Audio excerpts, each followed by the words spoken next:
Cansado de procurar falsas cartomantes e tarólogas? Procure Pai Cláudio da Bahia. Consultas com búzios, cartas, trabalho em geral, amarração amorosa, negócios e saúde. Atendendo em Caruaru com hora marcada de segunda a sábado, 994667105. Pai Cláudio da Bahia. Venha com fé que Pai Cláudio tem axé. Acontece no próximo dia 17 de abril, a partir das 13 horas. Edição virtual, 20º remate da Coqueiral, Ricardo Clune e convidados em Sairé, Pernambuco. Informações 99962-2000. Amigo produtor rural, aqui é Rivaldo Machado Borges Júnior, presidente da ABCZ. Venho te convidar para participar do dia de campo homologado pelo PMGZ aqui na sua região. É a sua oportunidade de comprar animais avaliados pelo maior programa de melhoramento genético do mundo. Participe. Transmissão Canal do Criador.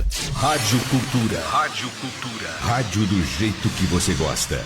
Farmácias Maurício, tudo barato, barato, barato mesmo é nas Farmácias Maurício. Traga a receita médica e saia na hora, sem burocracia, com seu medicamento de uso contínuo. Hipertensão, diabetes, asma e colesterol, totalmente grátis. Consulte a lista. Fraldas geriátricas com receita médica no precinho popular. Os menores preços em fraldas infantis. E promoção todos os dias em polivitamínicos e vitamina C. Disque entrega 3722-1073. Farmácias Maurício, Avenida Rio Branco, Rua Felipe Camarão e Martins Júnior, no centro e no bairro Rendeiras. Promec, material hospitalar, mais de 30 anos de experiência e referência no segmento. Cadeiras de rodas, meias de compressão, curativos especiais, aparelhos para aferição de pressão e glicose, produtos para fisioterapia e tudo para a sua saúde. Temos o melhor preço da região, venha conferir. Aceitamos todos os cartões. Promec, a sua farmácia hospitalar. Avenida Agamenon Magalhães 1143, Maurício de Nassau. Fone 3721-6315, Caruaru. Caruaru tem de tudo. E para ficar melhor, agora tem mais uma ótica Arco Verde. Uma moderna loja no Empresarial Trade Center com toda a qualidade que você já conhece. É pela sua confiança que as óticas Arco Verde estão sempre em busca de mais para oferecer o melhor. Mais conforto, com melhor atendimento, mais inovação, com ainda mais credibilidade. Faça uma visita à loja do Trade Center e confira todas as novidades. Óticas Arco Verde, você vê e confia. É só sintonizar, é só se ligar na próxima atração.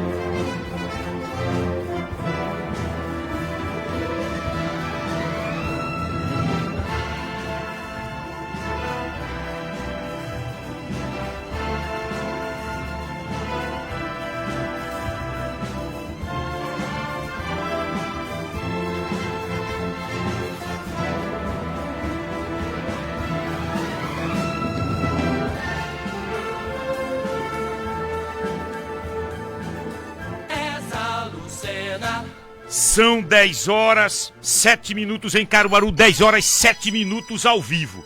Estúdios da Rádio Cultura do Nordeste, programa Mesa Redonda, mais um programa Mesa Redonda ao vivo, sempre destacando assuntos relevantes que mexem com o nosso dia a dia, que tem influência direta no nosso cotidiano.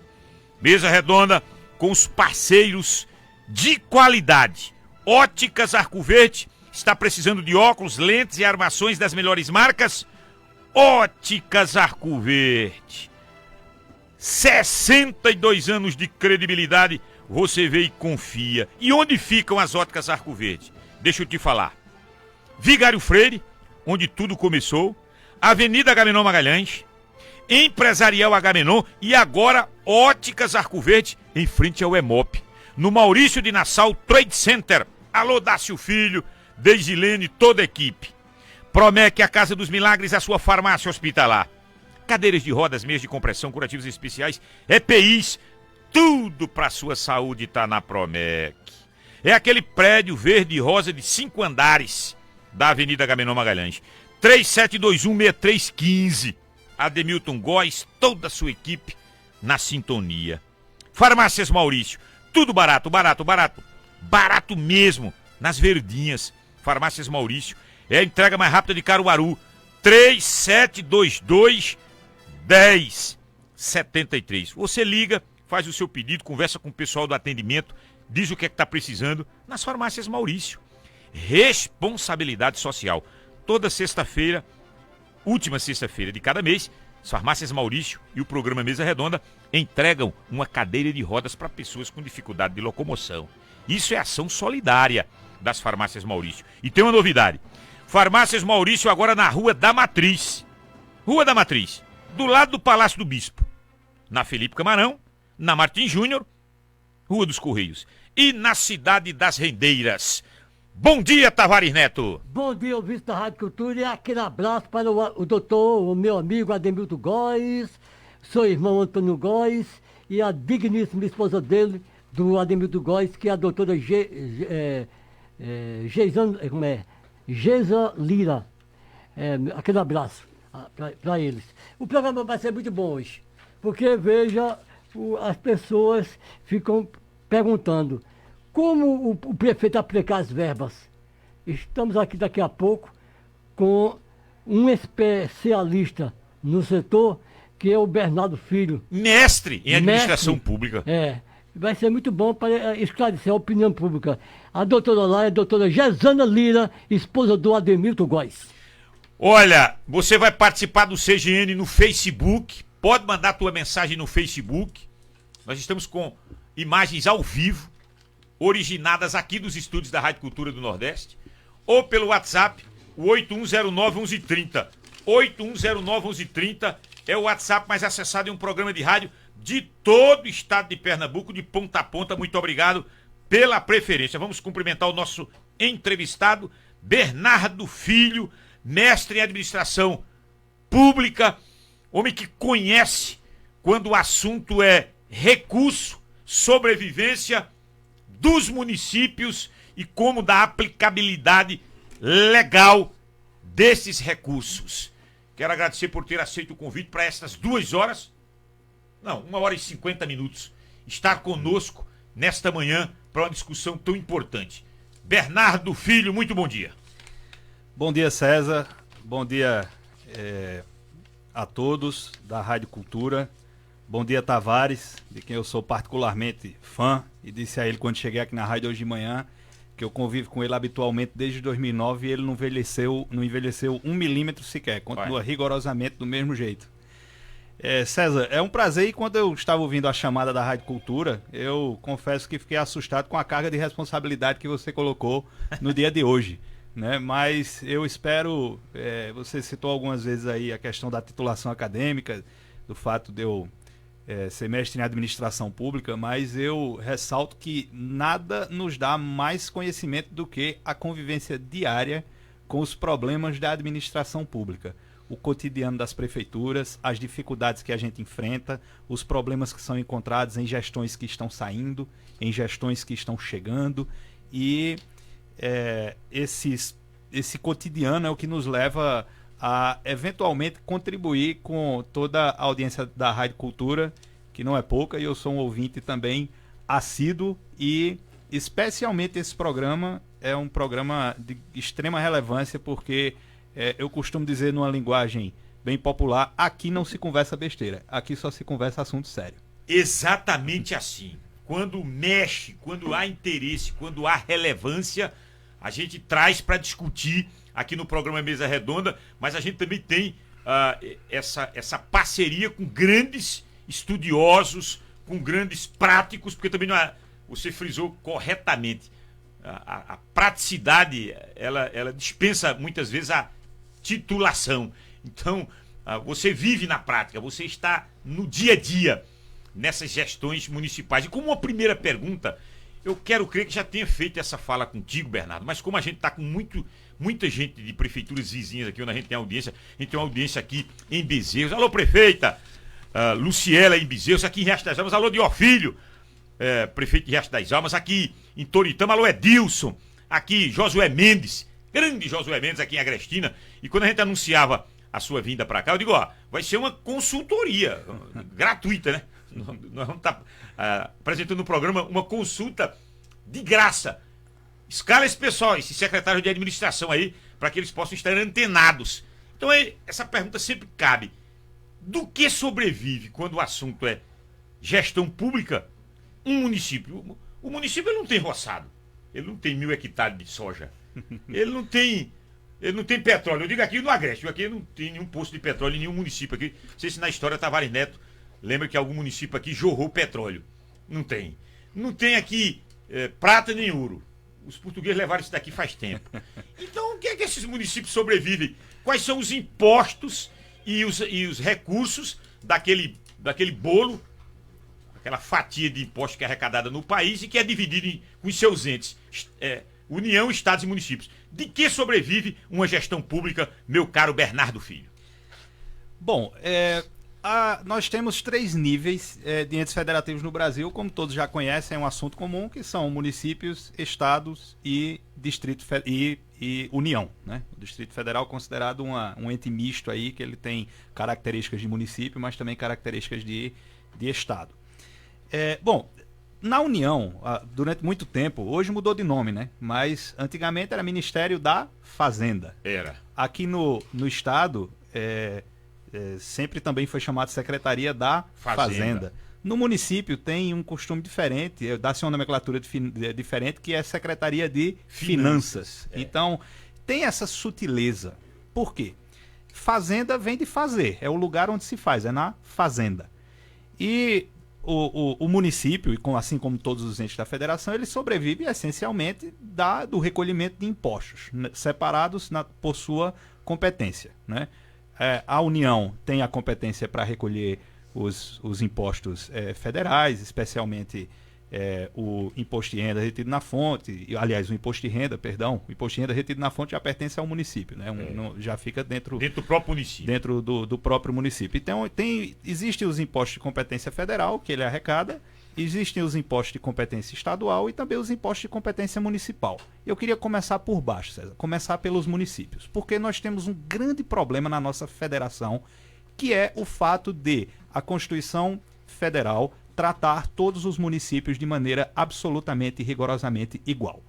Eu vou dar um exemplo, sem desmerecer o município, muito pelo contrário, e aproveito até a oportunidade para mandar um abraço para o pessoal do lá que estão todos nos ouvindo nesse momento. Mas, por exemplo, existem grandes diferenças entre o município de Riacho das Almas... Alô, povão de Riacho! ...e o município de São Paulo. Então, são diferenças gritantes, absurdas e inconciliáveis. No entanto, os mesmos impostos que o município de São Paulo tem a competência de recolher, o município de Riacho das Almas também tem a competência de recolher. No entanto, não se pode comparar a arrecadação, por exemplo, do ISS, que é um imposto de competência municipal, do Imposto sobre Serviços, que é um imposto que os prestadores de serviço pagam, no município de São Paulo, comparado com o município de Riacho das Almas ou com qualquer outro município aqui do nosso entorno. O que é que eu quero dizer com isso? Há municípios que têm autonomia ou relativa autonomia na condução das políticas públicas, seja com a sua arrecadação própria, complementada com as transferências que vêm do Estado e da União. Mas tem municípios que são isoladamente, que se fosse depender das suas próprias receitas, assim como é a maioria dos municípios do Brasil, eles simplesmente não sobreviveriam.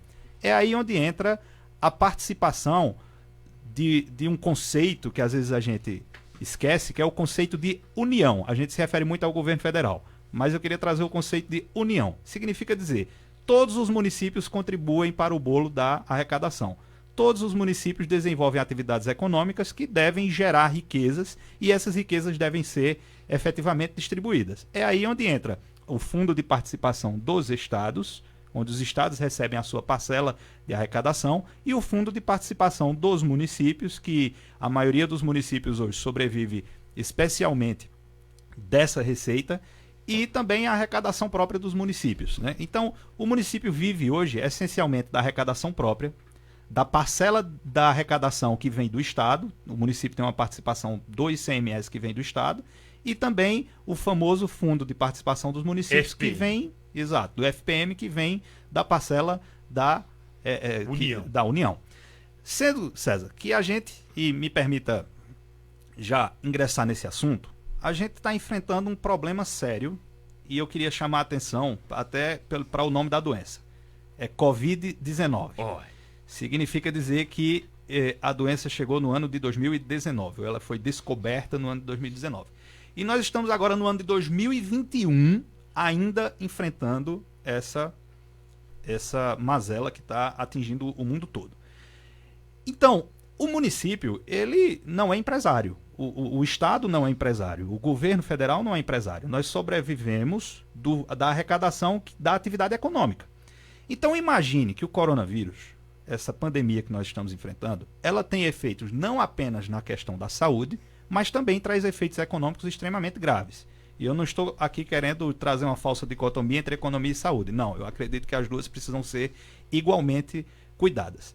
Mas os municípios tiveram um susto muito grande no ano passado e esse ano estão com incertezas. Se no ano passado foi susto, esse ano é incerteza sobre a sua própria arrecadação. Porque se a economia não gira, não geram impostos, consequentemente, a União não arrecada adequadamente, os estados não arrecadam adequadamente e os municípios também não arrecadam adequadamente.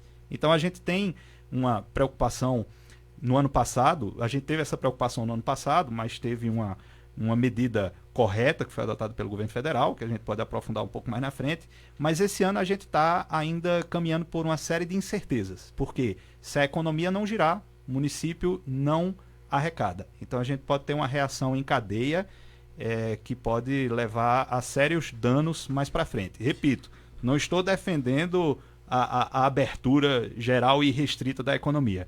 Eu estou somente prevendo uma situação que pode prejudicar significativamente as finanças públicas, especialmente dos municípios que dependem da macroeconomia girando. Diga, Tavares. É o seguinte, o presidente da República está defendendo a abertura, porque está vendo essa crise. Aí eu estou perguntando, não no lado humano seu, no lado técnico. O senhor já ressaltou que não é a favor da abertura. Qual é a solução? Quer dizer, o Bolsonaro disse que a solução é abrir o comércio, que é melhor o comércio, a indústria funcionando, e pode até morrer gente, que diz que não tem dó de quem morre, mas a economia melhorar. Qual é a sua opinião? Aliás, o comércio está aberto. Isso, exato. Mas pode parar, né, no dia 21, né? Exato. Dependendo, né? E ele está aberto nesse momento, mas a gente está vivendo períodos de sazonalidade, né? Passa um período fechado, outro período aberto, e a gente fica exatamente nessa incerteza, né? E assim, só destacando, Tavares, antes de responder a sua pergunta, eu sou também vice-presidente para assuntos de serviço da Associação Comercial e Empresarial de Caruaru, e eu queria só destacar a atuação da ASIC, porque o que a ASIC cobrou durante esse tempo dos governos foi a previsibilidade. A ASIC adotou uma postura de dizer, olha, as medidas, quem tem que adotar naturalmente é quem conhece do assunto, porque a gente precisa ouvir a ciência, invariavelmente. Mas a gente precisa ter o mínimo de previsibilidade. E essa foi uma conquista da Associação Comercial que pelo menos a gente está tendo agora, não mais aquela incerteza de dizer, olha, vai chegar tal dia, vai abrir. Aí quando chega no dia que ia abrir, tem uma nova prorrogação, e uma nova prorrogação, e uma nova prorrogação. Então, é somente esse destaque da atuação da Associação Comercial aqui em Caruaru. Mas, Tavares, veja, se eu soubesse a solução, talvez por uma questão humanitária, eu não estaria vendendo, eu estaria dando de graça. Mas a gente tem, de fato, essa dicotomia entre essa discussão, ou essa falsa dicotomia de que ou salva a economia ou salva a saúde. Veja, existe uma coisa dentro da administração pública chamada planejamento. Eu estou chamando, César, o ano de 2020 do ano que não acabou. Eu acredito que muita gente está com a sensação de que o ano 2020 ainda não acabou. Eu às vezes tenho essa sensação, eu particularmente. Porque a gente chegou no final do ano, a gente deu aquela esperança de que as coisas iam voltar ao normal e depois a coisa se tornou pior do que a gente estava imaginando lá atrás. E imagine, no ano de 2020, Tavares, foi um ano extremamente atípico. Foi um ano em que a gente estava começando com mais força a pandemia. É um ano que era o último ano de mandato, que os prefeitos tinham limitação sob o ponto de vista da responsabilidade fiscal, ou seja, o próprio prefeito já estava limitado a agir no ano de 2020, especialmente pelo artigo 42 da Lei de Responsabilidade Fiscal. O pessoal da área técnica que está me ouvindo vai saber do que eu estou falando. foi um ano eleitoral em que a gente teve uma série de limitações também do aspecto eleitoral e também teve algumas outras limitações trazidas pela Lei Complementar 173. Que o governo federal, e aí a gente precisa também dizer quando há um acerto do governo federal. Sim. A Lei Complementar 173 foi a lei que instituiu o auxílio financeiro aos municípios. Ela instituiu o auxílio financeiro aos municípios. De modo grosseiro, de modo simplificado, vou chamar de grosseiro, mas de modo simplificado, o que é que essa lei fez? Essa lei, ela mandou recursos para os municípios para que os patamares do FPM se mantivessem os mesmos do ano de 2019. Ou seja, em 2020, o governo federal disse, olha, vou mandar recurso tão somente para complementar aquilo que você está perdendo de 2019 para 2020. E isso rodou, isso funcionou, isso aconteceu. No entanto, outras receitas, houve uma redução. A exemplo do ICMS, do Estado, que o Estado não houve essa complementação e tudo isso. Mas essa Lei Complementar 173, ela também trouxe uma série de limitadores. Ou seja, 2020 foi um ano fiscalmente, digamos assim, extremamente limitado. Lei eleitoral, Lei de Responsabilidade Fiscal e Lei Complementar 173. E hoje, os prefeitos estão ainda estamos no prazo de fechamento de prestações de contas, ainda estão num processo de fechamento em que, por exemplo, não estão conseguindo alcançar alguns índices. Alguns índices que, teoricamente, a princípio, eles seriam obrigados a cumprir, como, por exemplo, 25%, os famosos 25% em educação. Tavares, se as escolas no ano de 2020 permaneceram a maior parte do tempo fechadas... Isso é verdade. Você deixou de ter custo com transporte escolar, você deixou de ter custo com professores contratados temporariamente. Sim. Merenda não, porque foi distribuída. A merenda foi distribuída, mas ainda assim não foi uma distribuição constante. No mesmo volume. No mesmo como se fosse volume. presencial. Exatamente. Então, uma série de despesas também deixaram de acontecer. Isso é bom ou isso é ruim? Em determinadas situações, do ponto de vista da educação, é péssimo, terrível. Mas eu não queria entrar nesse campo do ponto de vista de conhecimento. De conhecimento. Da parte pedagógica, eu não tenho o que discutir, que foi algo terrível. Terrível. Mas do ponto de vista das finanças públicas, alguns municípios, do ponto de vista financeiro, respiraram. Respiraram. Isso é verdade. Isso aí é fato. Respiraram do ponto de vista financeiro. Mas se afogaram do ponto de vista fiscal. Por quê? Quando mandarem a prestação de contas para o Tribunal de Contas, talvez ele não tenha alcançado os 25% de educação que a lei manda. E aí? Isso é uma determinação constitucional. É a Constituição que manda você aplicar os 25% de educação. Inclusive, houve uma consulta até o Tribunal de Contas do Estado. Alguns prefeitos fizeram uma consulta ao Tribunal de Contas, dizendo, e aí, como é que vai ficar? Porque muitos municípios não vão alcançar. E o Tribunal de Contas respondeu, disse, olha, é uma determinação constitucional que, para ser alterada, precisa ser objeto de emenda constitucional. Eu não tenho como dizer para você não cumprir os 25% em educação.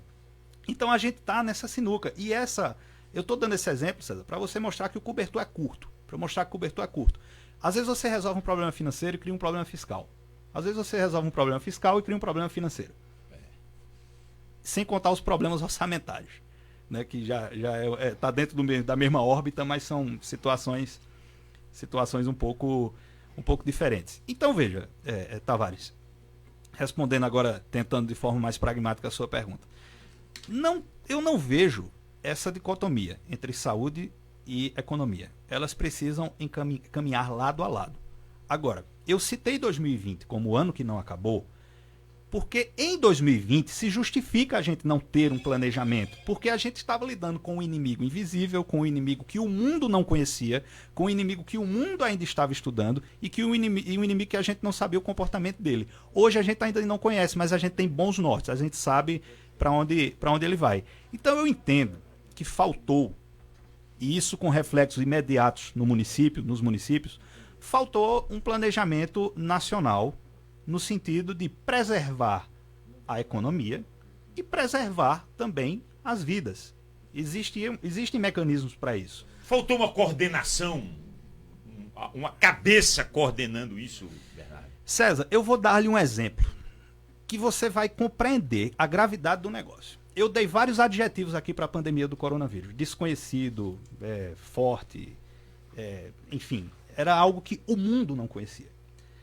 Quando começou a disseminar mais o coronavírus no Brasil, ainda no comecinho, o Ministério Público mandou um ofício circular para todos os municípios, pedindo que eles apresentassem, num prazo curto, um plano de contingência para a pandemia do coronavírus. Veja bem, César, os maiores cientistas do mundo ainda não tinham um conhecimento adequado sobre o vírus. Como é que municípios do interior do Brasil, para não falar especificamente do estado de Pernambuco, teriam um conhecimento adequado para estabelecer um plano de contingência? Sabe o que é que aconteceu na prática, César? O que aconteceu na prática é que pediu-se muita documentação para o município. Manda um plano de contingência. Aí o prefeito, é natural, não é porque eles são incompetentes, não, é porque a gente nunca enfrentou uma pandemia dessa envergadura. Você tá num escuro total. Você tá num escuro total. Aí sabe o que é que aconteceu na prática, César? Na prática, um prefeito conseguiu fazer um plano de contingência. Eu não tô dizendo que, eu não tô generalizando, tá? Tô dizendo que a maior parte foi assim. Teve municípios que realmente fez o seu plano de contingência certinho, personalizado, tudo isso.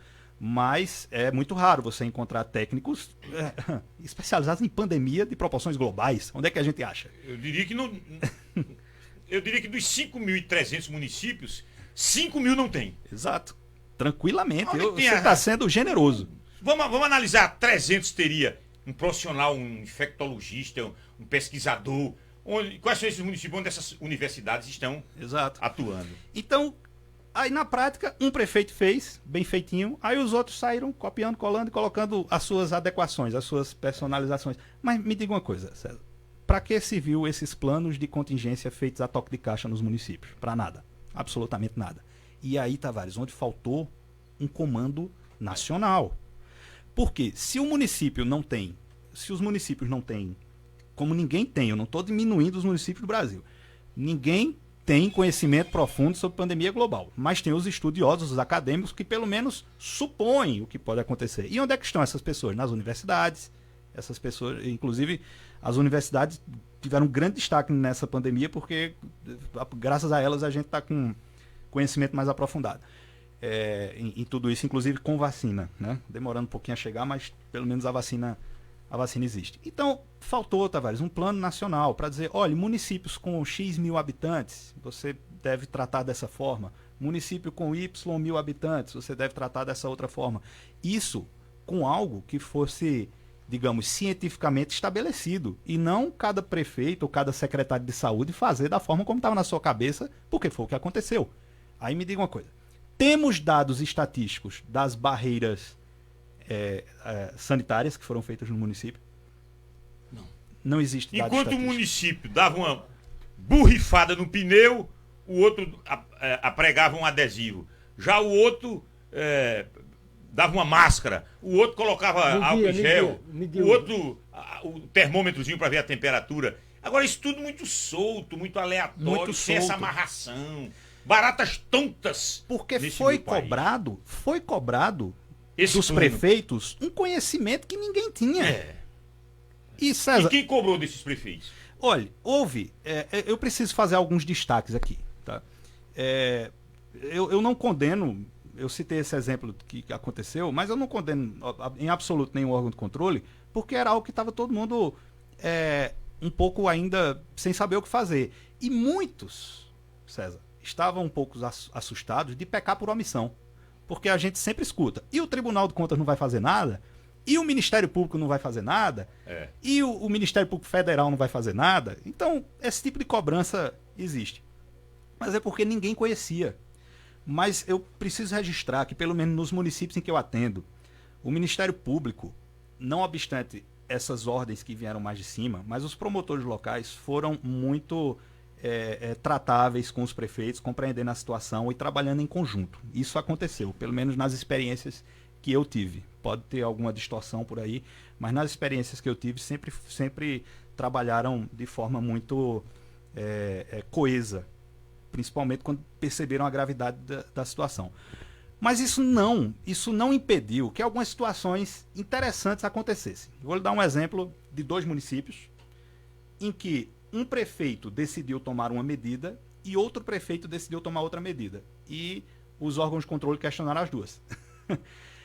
Quando houve a suspensão das aulas, a lógica manda...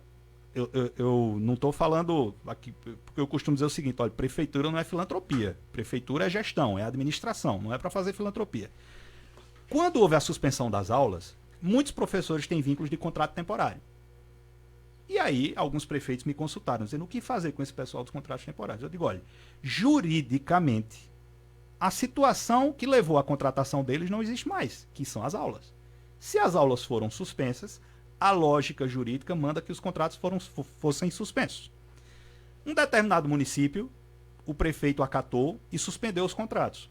No outro município, o prefeito acatou e disse, não, eu vou segurar. Vou bancar isso aqui. Vou bancar, porque pode ser que as aulas voltem imediatamente, pode ser que não, porque a gente estava trabalhando, como eu disse, com muita incerteza. No município que o prefeito suspendeu o contrato, o Ministério Público foi lá e disse, por que você suspendeu? Tá errado suspender, e esse pessoal vai viver de quê? A gente explicou, disse, olha, veja, eles são contratos temporários, a gente pode até criar uma bolsa para...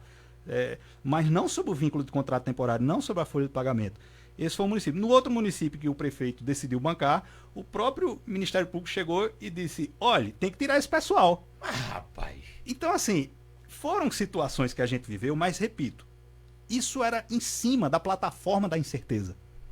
A plataforma, quando as aulas foram suspensas e quando voltarão? E a gente não sabia naquela época. E a coisa foi acontecendo dessa forma, mas assim, no final das contas, passou, depois que tudo foi decantado, eu acho que houve uma conversa muito boa entre Tribunal de Contas, entre Ministério Público e entre os gestores, que chegamos num denominador comum. Pronto, eu vou pro primeiro intervalo, conversa boa, e tem muita gente aqui lhe cumprimentando, viu? Eu até vou depois fazer uma pergunta política a você, porque o que tem de gente aqui Eugênio Salles, consultor Eugênio Salles, na escuta com meu querido amigo, grande entrevistado, sabe tudo, se referindo a você, viu? Obrigado, Eugênio. É o Eugênio, você conhece o Eugênio, né? Conheço, Eugênio sim. Salles. Eugênio é um mestre. André Teixeira Filho, você conhece? Andrezinho, secretário. Um excelente advogado com grande visão. Um abraço para o Bernardo Filho. Aí tem o pai, combinou, parece, o André Teixeira, o pai, também está aqui no WhatsApp. A Alexandre Mendonça está lhe cumprimentando. As eleições estão chegando e eles também, cada um com suas peculiaridades. Bom dia, César Lucena. Esse programa é o melhor do Nordeste, parabéns. Olhe, por favor, e pergunte aí. Você está querendo focar mais a gestão pública, que a gente vai focar. Já sei o que você quer que eu pergunte dele aqui, vai ser a próxima pergunta. Deixa eu ver quem está mais aqui. Dedê. Conhece o Dedê? Parabéns, grande profissional. O Bernardo Filho, gente boa e competente. É o Dedê. Dedê já foi do pessoal de gestão pública também. Eu vou para o primeiro intervalo e na volta, os prefeitos, o presidente Bolsonaro, ele arrota isso, os seguidores dele, os seguidores do Bolsonaro arrota isso. Olha, eu mandei dinheiro. Eu mandei 34, 35, 60 milhões para Caruaru. Eu mandei para o Recife. Eu mandei para Riacho. Foi dinheiro. Aí quando você ouve o secretário de que dinheiro? Não foi assim como o Bolsonaro, uma emenda que estava destinada, César, ele colocou como sendo essa emenda para Covid. Mas isso já estava carimbado, com recurso carimbado. Você não poderia. Bernardo Filho vai dar uma consultoria sobre esse dinheiro da Covid nos municípios. Essa é a minha pergunta. Ô César, e o povo está acreditando nisso? Eu tenho visto muita gente acreditando. Pô, os prefeitos estão tudo ricos, ganhando dinheiro. Isso é bom, daqui a pouco ele vai responder. Daqui a pouco, sabe quem está na linha aí? Não. Zé Queiroz. Vai cumprimentar o Bernardo Filho. E quando voltar agora, depois do intervalo, eu tenho uma curiosidade sobre uma eleição aqui em Caruaru. Aquela que Zé Queiroz apoia o Jorge Gomes. Sim. Eu tenho uma curiosidade. A primeira ou a segunda? Não, essa de 8 anos. Aquela que Zé Queiroz... 2016. 2016, que Zé Queiroz não ia mais para reeleição, aí apoia o Jorge Gomes. Certo. Depois do intervalo. Aumente o seu conhecimento, ouvindo e participando do Mesa Redonda, abordando sempre assuntos que lhe interessam. O conteúdo exclusivo da Rádio Cultura está mais acessível para você. Além do nosso aplicativo, Facebook, YouTube e redes sociais, estamos também no Spotify. Acesse todos os dias o Spotify da Rádio Cultura do Nordeste e acompanhe nossas entrevistas, programas, reportagens com os assuntos mais importantes do jornalismo. Além de tudo isso, você pode curtir playlists musicais feitas pelos nossos comunicadores que entendem da música que você gosta. Siga a Rádio Cultura do Nordeste no Spotify. Cultura, rádio do jeito que você gosta.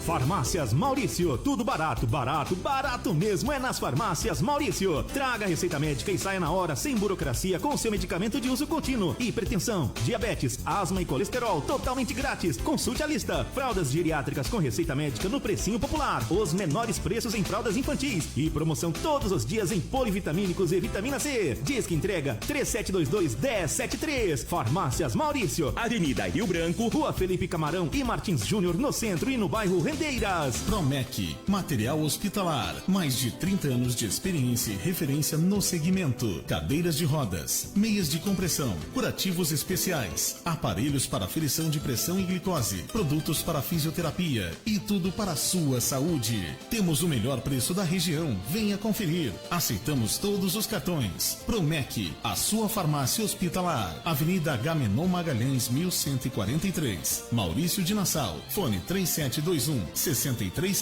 Caruaru. Caruaru tem de tudo. E para ficar melhor, agora tem mais uma ótica Arco Verde. Uma moderna loja no Empresarial Trade Center com toda a qualidade que você já conhece. É pela sua confiança que as óticas Arco Verde estão sempre em busca de mais para oferecer o melhor. Mais conforto, com melhor atendimento, mais inovação, com ainda mais credibilidade. Óticas Arco Verde. Você vê e confia. 96,5. Sua cultura de sempre.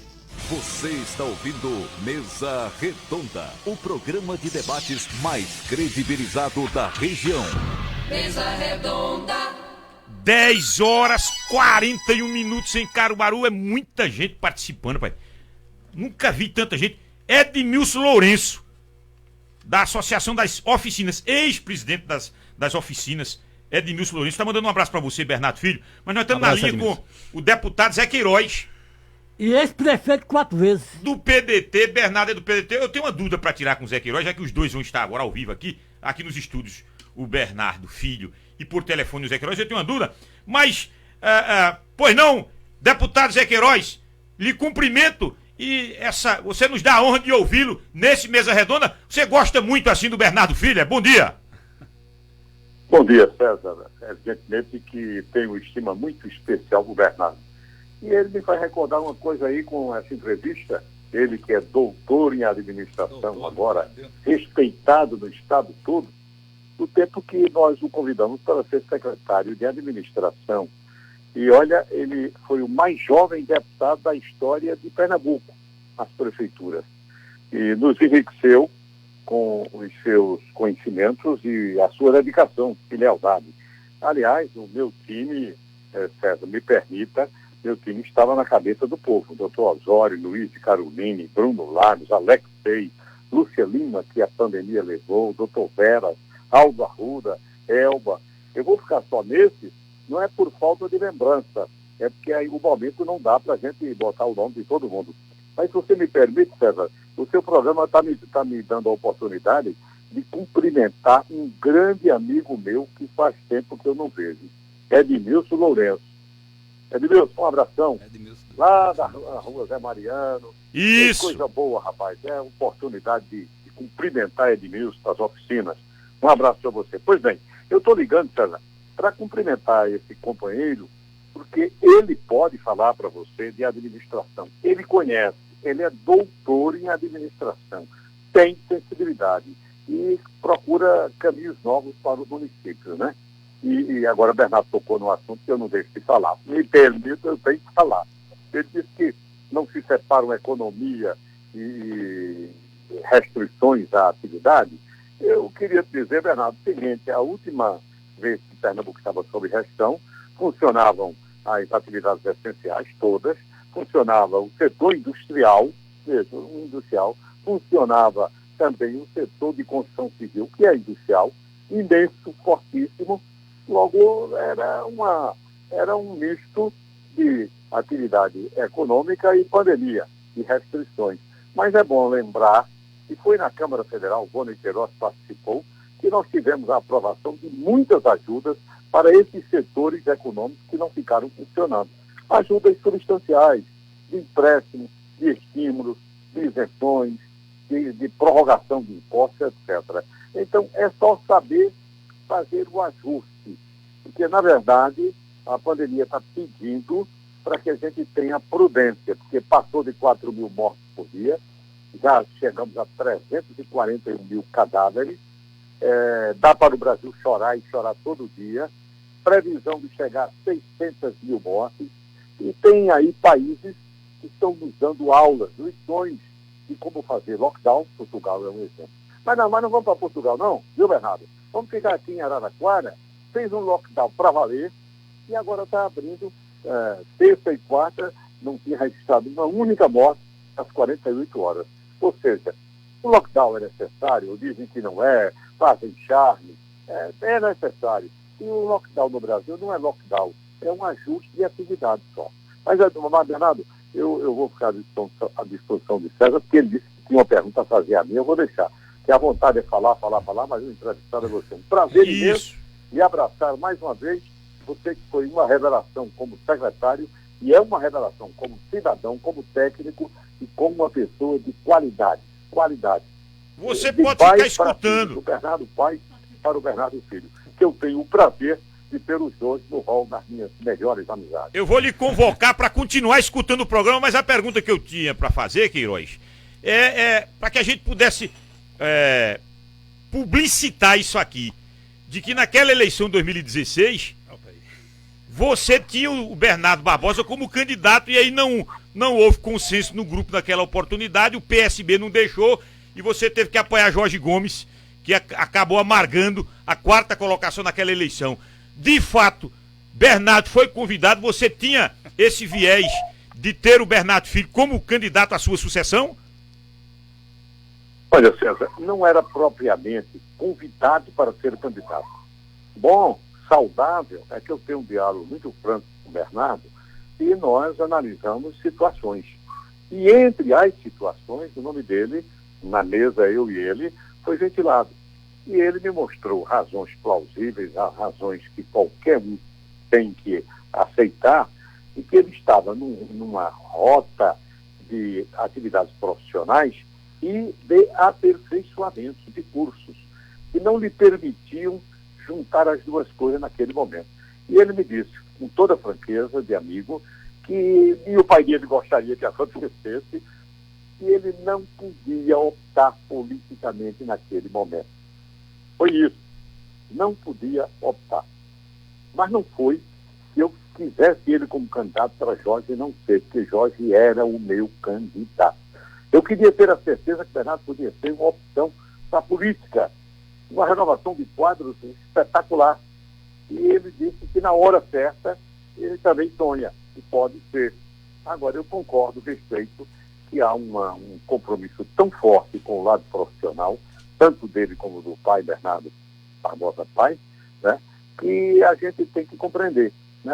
A gente perde a oportunidade de ter um valor como o Bernardo por isso.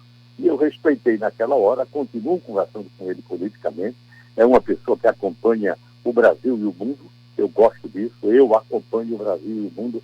Se vocês quiserem, eu falo de pandemia no exterior, em todos os setores, no que está acontecendo, os especialistas estão dizendo. Não é hora porque a entrevista é de Bernardo Filho, mas eu estou esperando a hora, Sérgio, de ir aí no estúdio com você para a gente dar um balanço nessa pandemia, que dói muito em mim, pelos cadáveres que nós estamos aí, tem responsável por esses cadáveres. Não use esse termo cadáveres não, Queiroz. Eu entrevistei o delegado Lessa aqui, ele fez até uma observação em relação ao deputado Zé Queiroz, que o deputado Zé Queiroz parecia a Rede Globo, fazendo referência ao anúncio de mortes, de choro na Assembleia Legislativa com o Covid. Você vem agora falar no nome cadáveres, aí ainda impacta mais esse momento ruim que a gente está vivendo, entendeu, Queiroz? Ô César, eu notei que o Brasil está precisando de expressões fortes. Por isso que eu estou chamando 341 mil cadáveres. Para tocar, porque banalizaram a vida. Morreu 30 mil, 50, 100, e aí começaram a banalizar como se a gente pudesse perder 1 milhão de companheiros e irmãos aqui no Brasil. Foi isso que me sensibilizou, como tem me sensibilizado, por isso que eu fiz um discurso ontem que realmente tocou no meu sentimento. O seguinte, a gente tem que ouvir os depoimentos que eu tenho escutado pelo rádio, pela televisão, de filhos de família, não são pais, que perderam os pais na fila do hospital. Quem quiser que sofra essas consequências, para saber como dói. E se a gente ficar agora, vamos tratando mais 30 mil mortes, vamos tratando 400 mil, vamos tratando, a gente banaliza a morte. Não podemos. Parece que quando a gente tem 341 mil cadáveres, aí toca. Ah, toca, sim, toca. É melhor tocar. Então eu quero dizer a Lessa que é preciso tocar porque nós vivemos numa acomodação. Essa história de defender a atividade econômica e só, não, a atividade tem que ter, senão não funciona. A economia só funciona com gente viva. É isso que a gente quer. E tem tempo para funcionar, como Araraquara está usando o exemplo. Por isso, eu falei em cadáveres. Ô, deputado Zé Queiroz, eu estive ontem no Recife e o comentário na capital pernambucana, ali na Assembleia, é que José Queiroz poderá ser candidato nas eleições do próximo ano, na eleição majoritária. Poderia sair candidato ou a vice-governador ou a senador da República. Isso dá uma mesa redonda. Isso dá uma mesa redonda. Melhor, dá mesa, deixa isso pra lá. Já que esse assunto foi focalizado, ô Zé Queiroz, tem alguma novidade a dizer sobre esse assunto? Não, eu faço como César, eu guardo o assunto para a mesa redonda. É melhor. Porque há um ano atrás, nesse tempo, eu dizia, olha, nós estamos começando uma pandemia, não vamos tratar de política. O povo não quer ouvir, o povo quer saber de solução para vacina, para ter vacina, porque a vacina ainda é o melhor caminho. E agora a boa nova dos americanos, que um laboratório está testando um imunizante, ou seja, um medicamento, não é uma vacina. E é isso que nós estamos atrás, de novidades, de coisas que ajudem o povo a salvar vidas, tá certo, Tavares? Mas guarda as suas perguntas que eu vou aí para o Mesa Redonda e a gente vai bater um bom papo. Olha, eu só estou reclamando aqui desse danado desse link que eu estava ouvindo de 10 às 10h30. Depois de 10h30, danou, se não pega mais, eu vou ter que apelar, já que não estou tentando ainda. Estou com 2 telefones, estou tentando o outro. Segura aí. Vou ter que ligar o rádio. Liga o rádio também, você está em Caruaru, liga o rádio. Valeu, continua ouvindo a gente aí, o deputado Zé Queiroz. Bernardo, deixa eu só rapidinho para tirar esse assunto a limpo. Então houve realmente, vocês estiveram à mesa discutindo essa possibilidade sua naquela eleição de 2016. Como bem destacou o amigo Zé Queiroz, que a gente tem se visto também muito pouco nessa pandemia, o que é natural, o plantel de auxiliares de Zé Queiroz era um plantel de absoluta qualidade. Ele citou vários nomes e eu acredito que todos aqueles que estavam sendo discutidos naquele momento poderiam representar muito bem o governo do prefeito José Queiroz. É natural que quando seu nome é cogitado para ser candidato de uma prefeitura da envergadura de Caruaru, você fica lisonjeado, você fica envaidecido até certo ponto, mas eu costumo dizer o seguinte, que política faz-se com grupo, e o grupo, ninguém é candidato de si próprio, o grupo precisa estar absolutamente coerente num propósito, num determinado propósito, mas especialmente naquele ano, que inclusive hoje estou dando continuidade, eu estou cuidando de algumas questões profissionais muito profundas, como o próprio Zé Queiroz disse, que não me permitiram, naquele momento, colocar o meu nome à disposição da Prefeitura de Caruaru. Mas, veja, eu tenho o privilégio, e aí eu considero um privilégio, de conseguir conversar com todas as pessoas que fazem a política de Caruaru. Eu converso com Tony Gel, sempre que vou na Assembleia, às vezes encontro com ele nos corredores, cumprimento, batemos um bom papo. Com Raquel também, da mesma forma, um bom papo. Porque eu acho que... Você transita bem. Tranquilo. Eu sou filiado ao PDT, até por uma questão ideológica pessoal, mas eu não excluo absolutamente nenhuma força política, nem nenhuma conversa com nenhuma força política de Caruaru. Mas, César, quando as pessoas me perguntam de forma mais pragmática, Bernardo, a política, eu digo daqui a 10 anos, veja, faz 3 anos que eu digo que falo daqui a 10 anos. Então eu acho que só sobram 7. Eu digo, olha, daqui a 10 anos eu volto a falar sobre esse assunto. Porque eu não posso ser desonesto em dizer que não, isso está absolutamente excluído da minha vida, não vou mais discutir isso. Não, eu gosto da atividade política, eu sou um entusiasta fortíssimo da democracia e tanto gosto de participar quanto acho que concorrer é uma honra. É algo que qualquer caruaruense deve ficar honrado de colocar o seu nome à disposição. Mas isso não está nos meus planos nos próximos dias, nos próximos anos. Mas você continua filiado? Sim, continuo filiado por uma questão ideológica. Eu sou, digamos, sem medo de esconder, um brizolista convicto. Olha aí, eu tenho uma pergunta, mas vai ser no último bloco, sobre política presidencial, e tem a ver com Ciro Gomes, mas vai ser no último bloco. Bom dia, César Lucena. Bom dia, Bernardo. Parabéns pela entrevista. O deputado Zé Queiroz tem razão em falar da Covid assim, de forma impactante. Quem mandou essa mensagem? Eduardo Mendonça, presidente do Sismuc. Está lhe cumprimentando.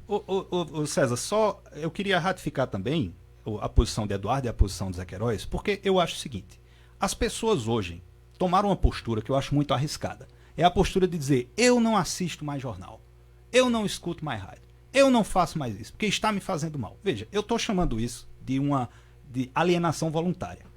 Eu acho que quando você voluntariamente se aliena, quando você opta por se alienar, eu acho que é um caminho sem volta. E o que Zé Queiroz, as palavras impactantes que Zé Queiroz usa, é que não adianta você se esconder da realidade. Mais cedo ou mais tarde ela bate à sua porta.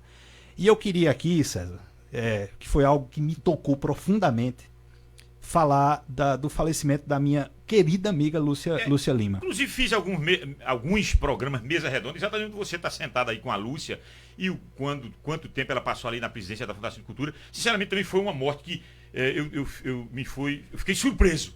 Rapaz, Lúcia Lima, 53, 54...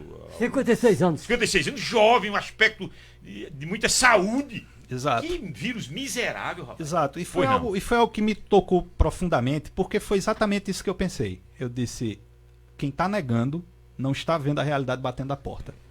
E Lúcia Lima foi uma secretária que esteve junto comigo na Prefeitura de Caruaru no tempo que eu me dediquei lá. E poderia ter sido qualquer um.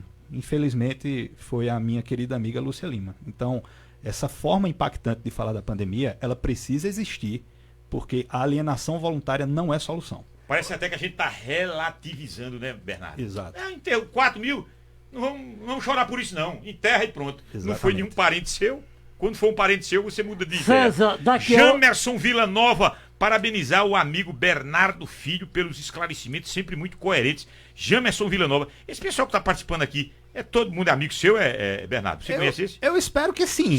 Eu reconheci pelo menos 98% dos nomes aí, mas eu espero que sejam meus amigos. Parecem ser. Esse aqui é amigo, esse aqui é. Esse aqui trabalha com Zé Paulo de Sairé. Zé de Paula de Sairé. Cabra bom demais. Deixa eu ver o outro aqui. Bom dia, César Lucena. Zé Queiroz sabe o que fala. Esse tem potencial. Quem está dizendo isso aqui é o Erivelte Santos. E se eu for ler isso aqui, eu vou para a pergunta, que nós deixamos uma pergunta aberta aqui. Isso. A pergunta que os secretários querem saber, Tavares Neto. E o dinheiro da Covid? Esse dinheiro que o presidente Bolsonaro e a turma dele, eles arrotam, não, mas empurrei dinheiro, cobre dos prefeitos aí, eles é que estão matando o povo. Explique isso pra gente. Vamos lá. A gente está na era da pós-verdade, que essa palavra estava saindo da moda, já voltou de novo, em que a verdade passa a ser aquilo que você acredita e não aquilo que é tangível. Quando começou-se essa discussão da ineficiência do governo federal, ou da inatividade do governo federal com relação à pandemia do coronavírus, aí foi-se diretamente para o aspecto financeiro. Para dizer, olha, o governo federal mandou não sei quantos milhões para o município. De fato, César, veio recursos especificamente direcionados para o atendimento da pandemia do coronavírus. Isso ninguém pode negar. Mas quando a narrativa é jogada para a população, são jogados números absolutos.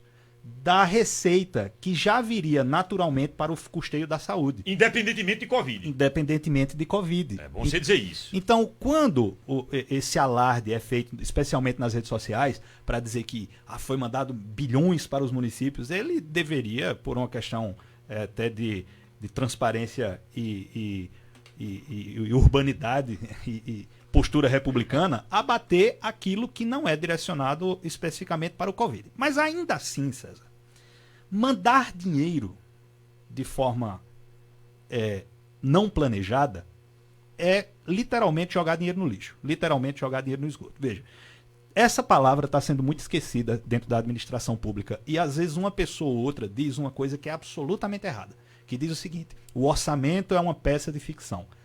Não é. O orçamento é uma peça de planejamento, que se o gestor souber usar adequadamente, ele não vai enfrentar muitas dificuldades na sua gestão. Mas o que é que aconteceu? O governo federal mandou dinheiro, mas não mandou de maneira planejada. Cada governador e cada prefeito enfrentou a pandemia da forma que bem entendeu, e a gente hoje, como eu disse, não tem números estatísticos para... Porque quando você planeja, você precisa ver o resultado desse seu planejamento, né? São os princípios elementares da administração como um todo, né? Nem da administração pública. Planejamento, organização, comando, controle, e alguns doutrinadores colocam a avaliação. E foi uma pergunta, eu acho que eu fiz no intervalo, não me lembro se fiz no intervalo ou no ar. Nós não temos um referencial estatístico da eficácia das políticas públicas que foram feitas a granel nos municípios. Qual é a eficácia de uma barreira sanitária? Não sabemos. Qual é a eficácia de instalar totens na cidade? Não sabemos. A gente não consegue aferir isso. Teve situações até que aconteceu em alguns municípios e eu não considero uma crítica, porque na verdade ninguém sabia o que fazer naquela época, mas chegou a ser um momento que tinha pia no meio da rua para as pessoas lavarem as mãos no meio da rua.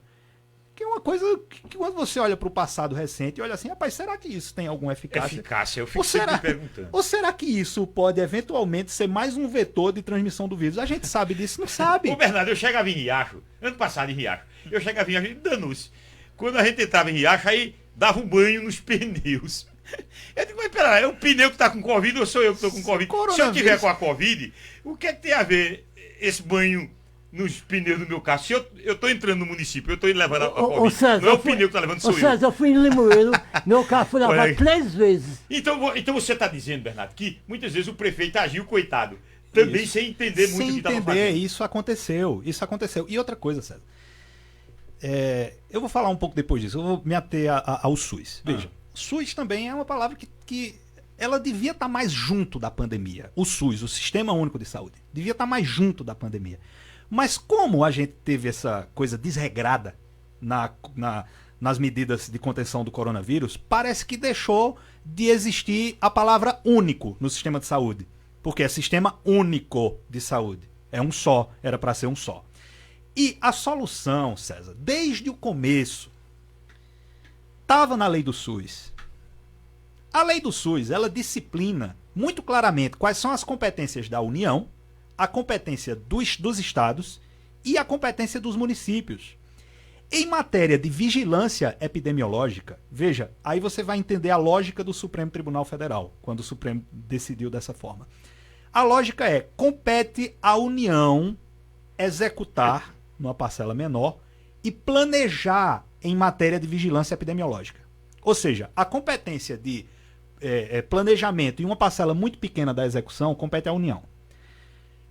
Compete aos estados o planejamento complementar daquilo que a União fez e uma parcela maior da execução de vigilância epidemiológica. Quando você vai ler a competência do município, o município ele tem competência tão somente para executar. Ou seja, o município, pela lei do SUS, ele não é um órgão planejador em matéria de vigilância epidemiológica. Aí volta o assunto há 30 minutos atrás. Se o município não é um ente planejador do SUS, como é que foi cobrado do município um plano de contingência, de uma pandemia global? Incoerência total. Uma absoluta incoerência. Assim, é algo que cobrou-se do gestor aquilo que ele não tinha para oferecer. Né? Eu não tinha tentado. Você estudou essa parte aí do SUS, eu não tinha esse detalhe. Uhum. Isso está posto no SUS. Isso está posto na estrutura do SUS. Porque quem planeja é a União. Isso. Os estados executam em parte. Planejam complementarmente. Complementarmente, em parte. Exato. E os municípios executam. Esse não planeja em parte nenhuma. Esse só executa. Em matéria de vigilância epidemiológica, só executa. E essa foi a lógica do Supremo Tribunal Federal na decisão que tratou sobre a questão de possibilidade ou não dos estados estabelecerem medidas restritivas. Então, a União dissecou a lei do SUS. Aliás, o Supremo Tribunal Federal dissecou. A gente tem muitas críticas ao Supremo Tribunal Federal, principalmente quem é leigo, quem não é da área jurídica, quem não atua nessa área. Mas se você lê a decisão que trata disso, é uma aula de federalismo. É uma aula de competência de união de estados e de municípios. Então, bastava ler a lei do SUS, sendo que parece que, como eu falei, parece que o sistema de saúde deixou de ser único. Agora, peraí. Só sistema de saúde. Peraí, eu vi uma matéria, uma fala nas redes sociais do vereador Fagner Fernandes, cobrando a execução da prefeitura aqui de Caruaru por uma verba extra de 50 milhões. Verba extra só para a Covid. Aí a pergunta que eu faço é essa. E quando o dinheiro, não teve um dinheiro carimbado exclusivamente para a Covid, não, aí esse teria que ser... Esse que a população está cobrando, e esse dinheiro foi exclusivo da Covid. Veja, houve a entrada de recursos em virtude da pandemia. Mas uma parcela desses recursos foi para mitigar os efeitos econômicos da pandemia. Não para tratar necessariamente da questão de saúde. Ou seja, é para mitigar os efeitos econômicos. Aí a gente pode citar até, por exemplo, a Lei Aldir Blanc, que chegou, o recurso para os municípios, para que eles pudessem dar um auxílio lá ao pessoal da classe artística. Exatamente. Então veja, esse dinheiro que veio é em decorrência da Covid? Mas não é para combater a Covid. É para combater os efeitos econômicos em decorrentes da pandemia. E teve recursos que vieram diretamente, eu não conheço com intimidade essa questão do Caruaru, não posso opinar de maneira pragmática com relação a isso, nem deveria, até por uma questão de resguardo profissional, mas o que precisa ser separado é exatamente a natureza desse recurso e para que ele se destina. Você não pode simplesmente receber um determinado recurso e gastar de qualquer forma. Tá? Os recursos, geralmente, quando eles vêm já com uma destinação específica que não podem ser desviados. Então, assim, não dá para falar, como o governo federal faz, e como algumas pessoas fazem, especialmente nas redes sociais, em números absolutos. Os números absolutos, eles não falam muita coisa. Você precisa dissecar a origem desses recursos para saber naquilo que pode ser efetivamente aplicado. Mas eu destacaria, César, assim, mais uma vez, até sendo um pouco insistente nisso, que a solução, desde o começo, está no SUS. O SUS é um orgulho nacional, o SUS é exemplo para o mundo, o nosso sistema de vacinação é exemplo para o mundo. Programa Nacional, PN. Exato. E a gente está, infelizmente, colocando isso de lado. Eu acho que, em virtude disso, a gente está agravando também um pouco a nossa situação. Doutor Bernardo Barbosa, filho do meu amigo Bernardo Barbosa. Tá na escuta. Alô, Bernardo Barbosa, grande poeta. Uma figura extraordinária, um grande homem, um homem honrado, que eu admiro muito, viu, César? Tomador de uísque 12 anos. Eu conheci ele iniciando a carreira, anunciava na Rádio Cultura, na Livraria dos Municípios, que ficava ali de frente à prefeitura, na esquina. Mas deixando de lado esse detalhe, o senhor acredita, doutor Bernardo Filho, que tem prefeito realmente desonesto que pegar esse dinheiro e botar no bolso? Eu vou pro intervalo e atenção, daqui a pouco também nós vamos destacar os regimes próprios. Tá na chamada, tem gente que tá pagando, tá descontando no seu salário, aposentado e pensionista. Eu entrevistei dia desses o secretário de administração de Riacho das Almas, o Helder Alcântara, e ele chamava a atenção para uma lei que foi aprovada lá em Riacho em dezembro do ano passado, mas com respaldo na reforma da Previdência de 2019. Olha a reforma da Previdência chegando agora a continha para os municípios também. Deixa eu destacar aqui uma campanha da Rádio Cultura, campanha Cultura Solidária. Faça sua doação e ajude quem está precisando. Dias 16, de hoje a 8, e de amanhã a 8. 16 e 17, de hoje a 8, e de amanhã a 8 dias. Lá, ali nas proximidades do Espaço Cultural. Doe um kit de alimento não perecível, cesta básica, em nossa tenda personalizada da Rádio Cultura, nas proximidades do Espaço Tancredo Neves, de hoje a 8, hein? A partir das 7 horas da manhã, campanha Cultura Solidária. Ih, rapaz, 11 horas, 9 minutos, o intervalo é rapidinho.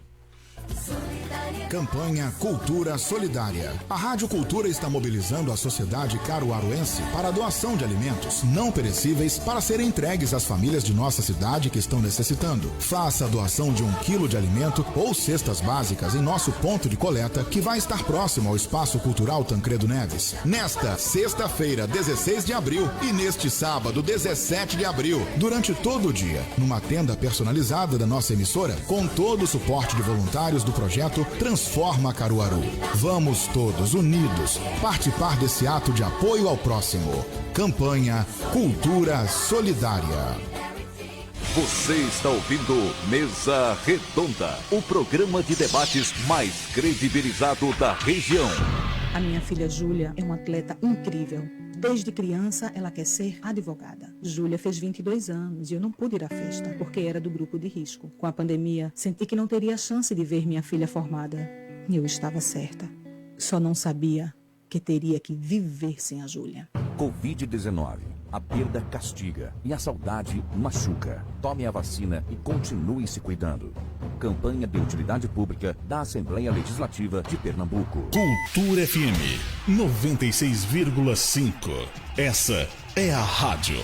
Farmácias Maurício, tudo barato, barato, barato mesmo é nas Farmácias Maurício. Traga a receita médica e saia na hora, sem burocracia, com seu medicamento de uso contínuo. Hipertensão, diabetes, asma e colesterol, totalmente grátis. Consulte a lista. Fraldas geriátricas com receita médica no precinho popular. Os menores preços em fraldas infantis. E promoção todos os dias em polivitamínicos e vitamina C. Disque entrega 3722-1073. Farmácias Maurício. Avenida Rio Branco, Rua Felipe Camarão e Martins Júnior, no centro e no bairro Rendeiras. Caruaru tem de tudo e para ficar melhor, agora tem mais uma ótica Arco Verde. Uma moderna loja no Empresarial Trade Center com toda a qualidade que você já conhece. É pela sua confiança que as óticas Arco Verde estão sempre em busca de mais para oferecer o melhor. Mais conforto, com melhor atendimento, mais inovação, com ainda mais credibilidade. Faça uma visita à loja do Trade Center e confira todas as novidades.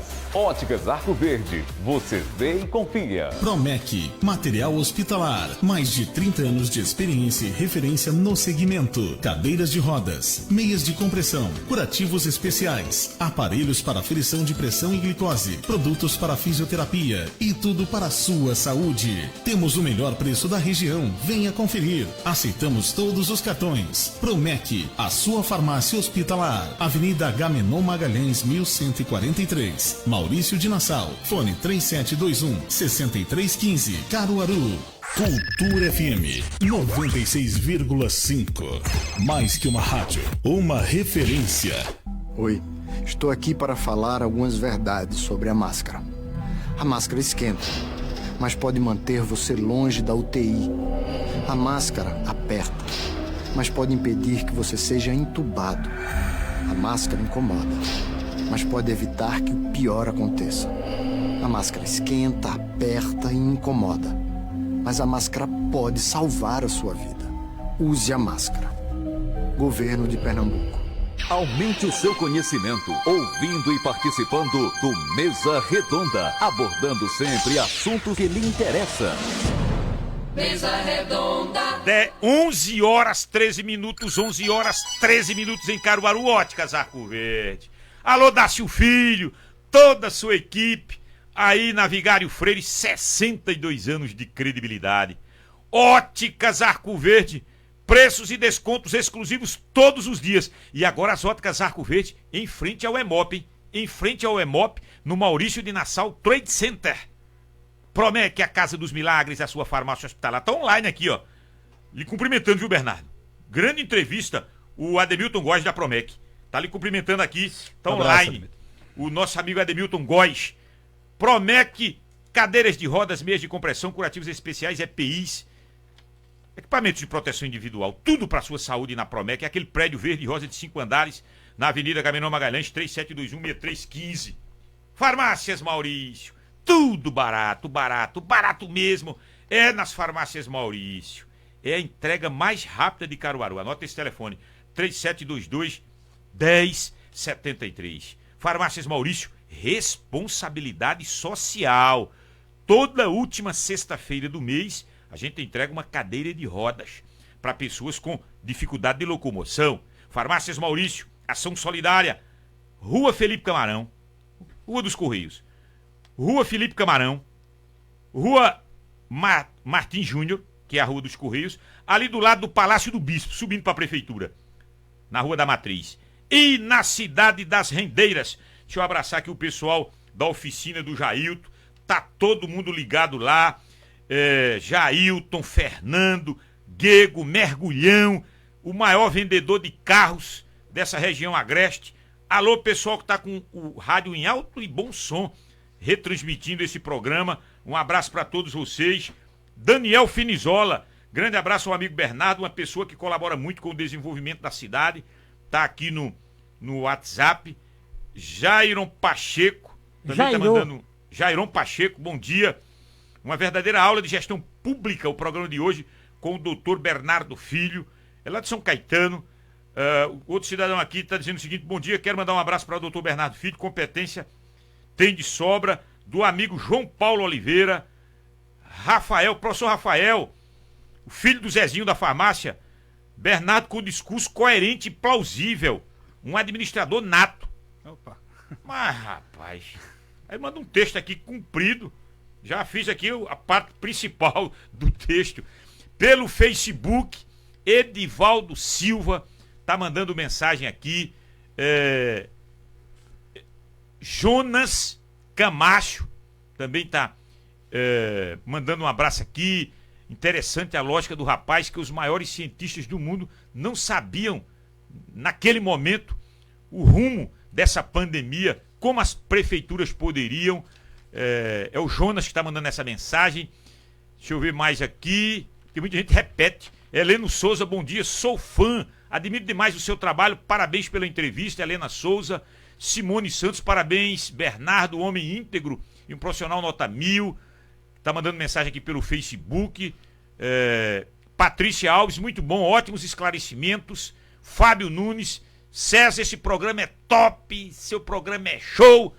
Qual foi a pergunta que você deixou no intervalo? É o seguinte, César, eu me encontro aí com muitas pessoas que votam com o Bolsonaro, dizendo os prefeitos botaram o dedo no bolso. Eu sei que o doutor Bernardo Barbosa Filho não vai dizer isso assim, porque ele tem que provar.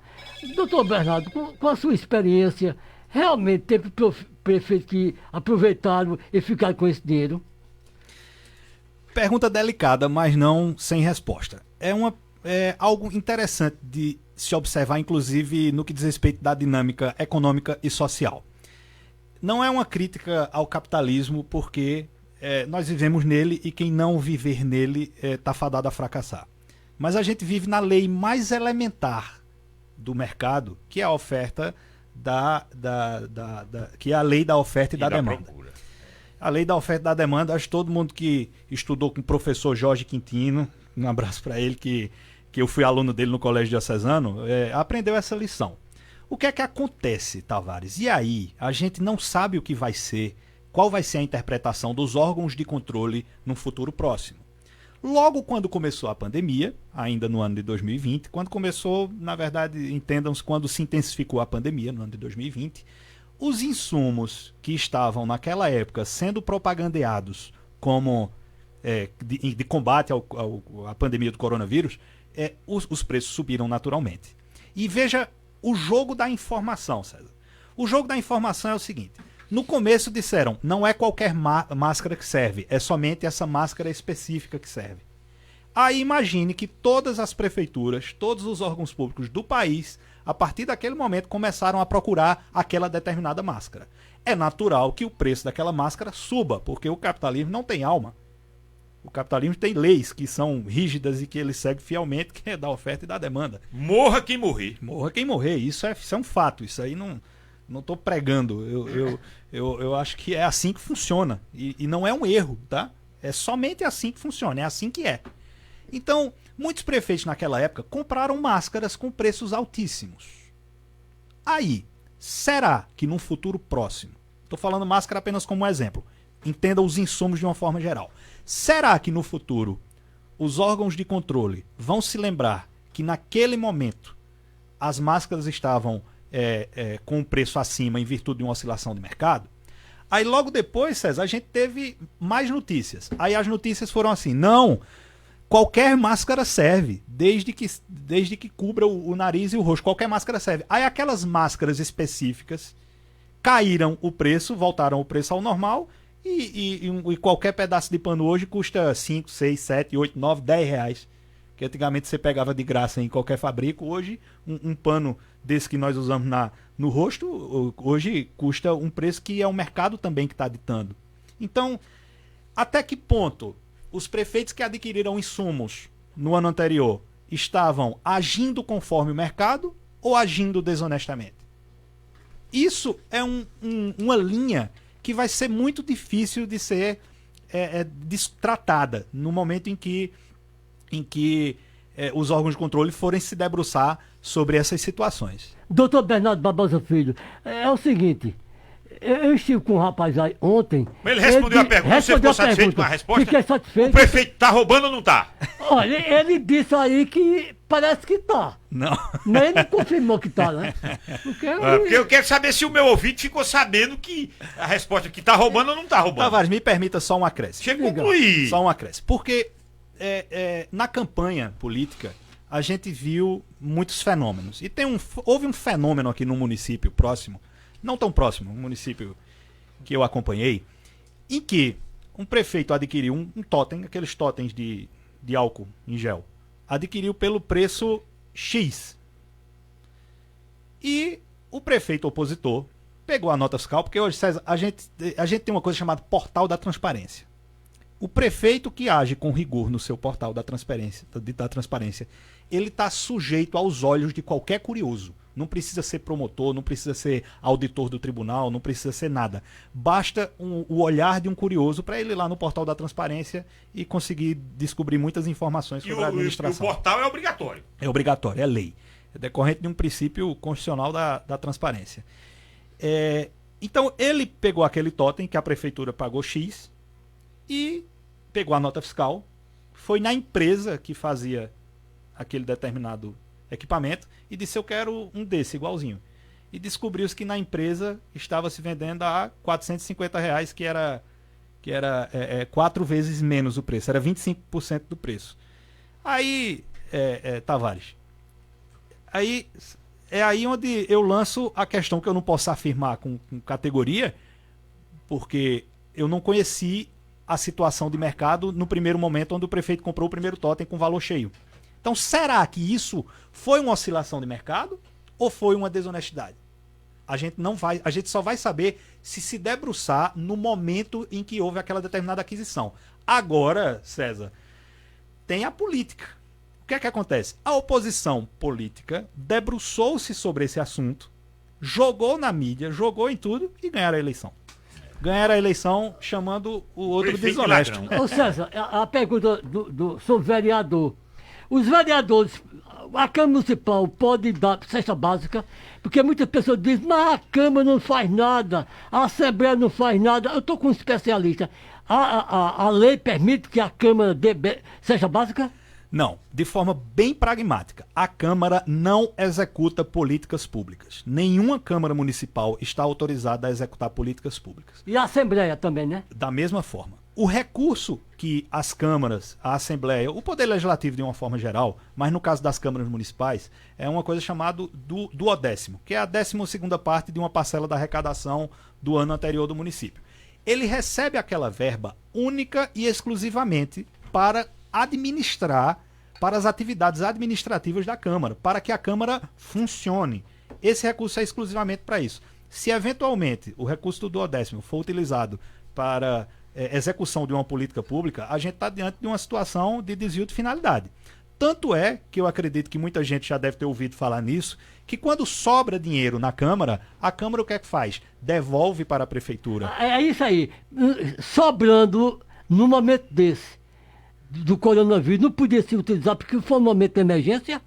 Veja, a Câmara pode devolver, mas ela não pode obrigar a Prefeitura a custear aquela determinada atividade. A partir do momento que o recurso que sobrou na Câmara volta para a Prefeitura, ele entra como uma receita normal e não está vinculado a nada. Agora, nada impede, naturalmente, dentro de um contexto político, que os vereadores conversem eventualmente com o prefeito e digam, olha, nós estamos devolvendo esse recurso que sobraram da Câmara e nós gostaríamos que fosse executada tal política pública, uma distribuição de cesta básica, ou isso, ou aquilo. E a partir daí ser em decorrente de um acordo político, mas não necessariamente de uma obrigação, porque a lei não estabelece essa obrigatoriedade. E de forma bem pragmática, poder legislativo não executa política pública. Quem executa política pública, como o próprio nome já diz, é o poder executivo. César, abração para você, para o Bernardo Barbosa Filho, que tem a honra de ser amigo dele e da família. Arão, grande figura. Cidadão Arão de Caruaru. E Arão recebeu um título ano passado, não faz uns 2 anos de cidadão de Caruaru. Parabéns, doutor Bernardo, uma verdadeira aula de gestão pública. Caio Braga de São Caetano, ex-prefeito lá de São Caetano. Caio Braga é o ex-vice-prefeito. Ex-vice-prefeito, o pai dele é que era o prefeito. O pai dele é que é o prefeito. Verdade. Deixa eu ver mais quem tá mandando mensagem aqui. Bom dia. Brígida Marques, na escuta e na audiência, mandou um áudio aqui com vídeo, aí eu tenho que parar para ver aqui. Tá certo? E os regimes próprios, Bernardo Filho,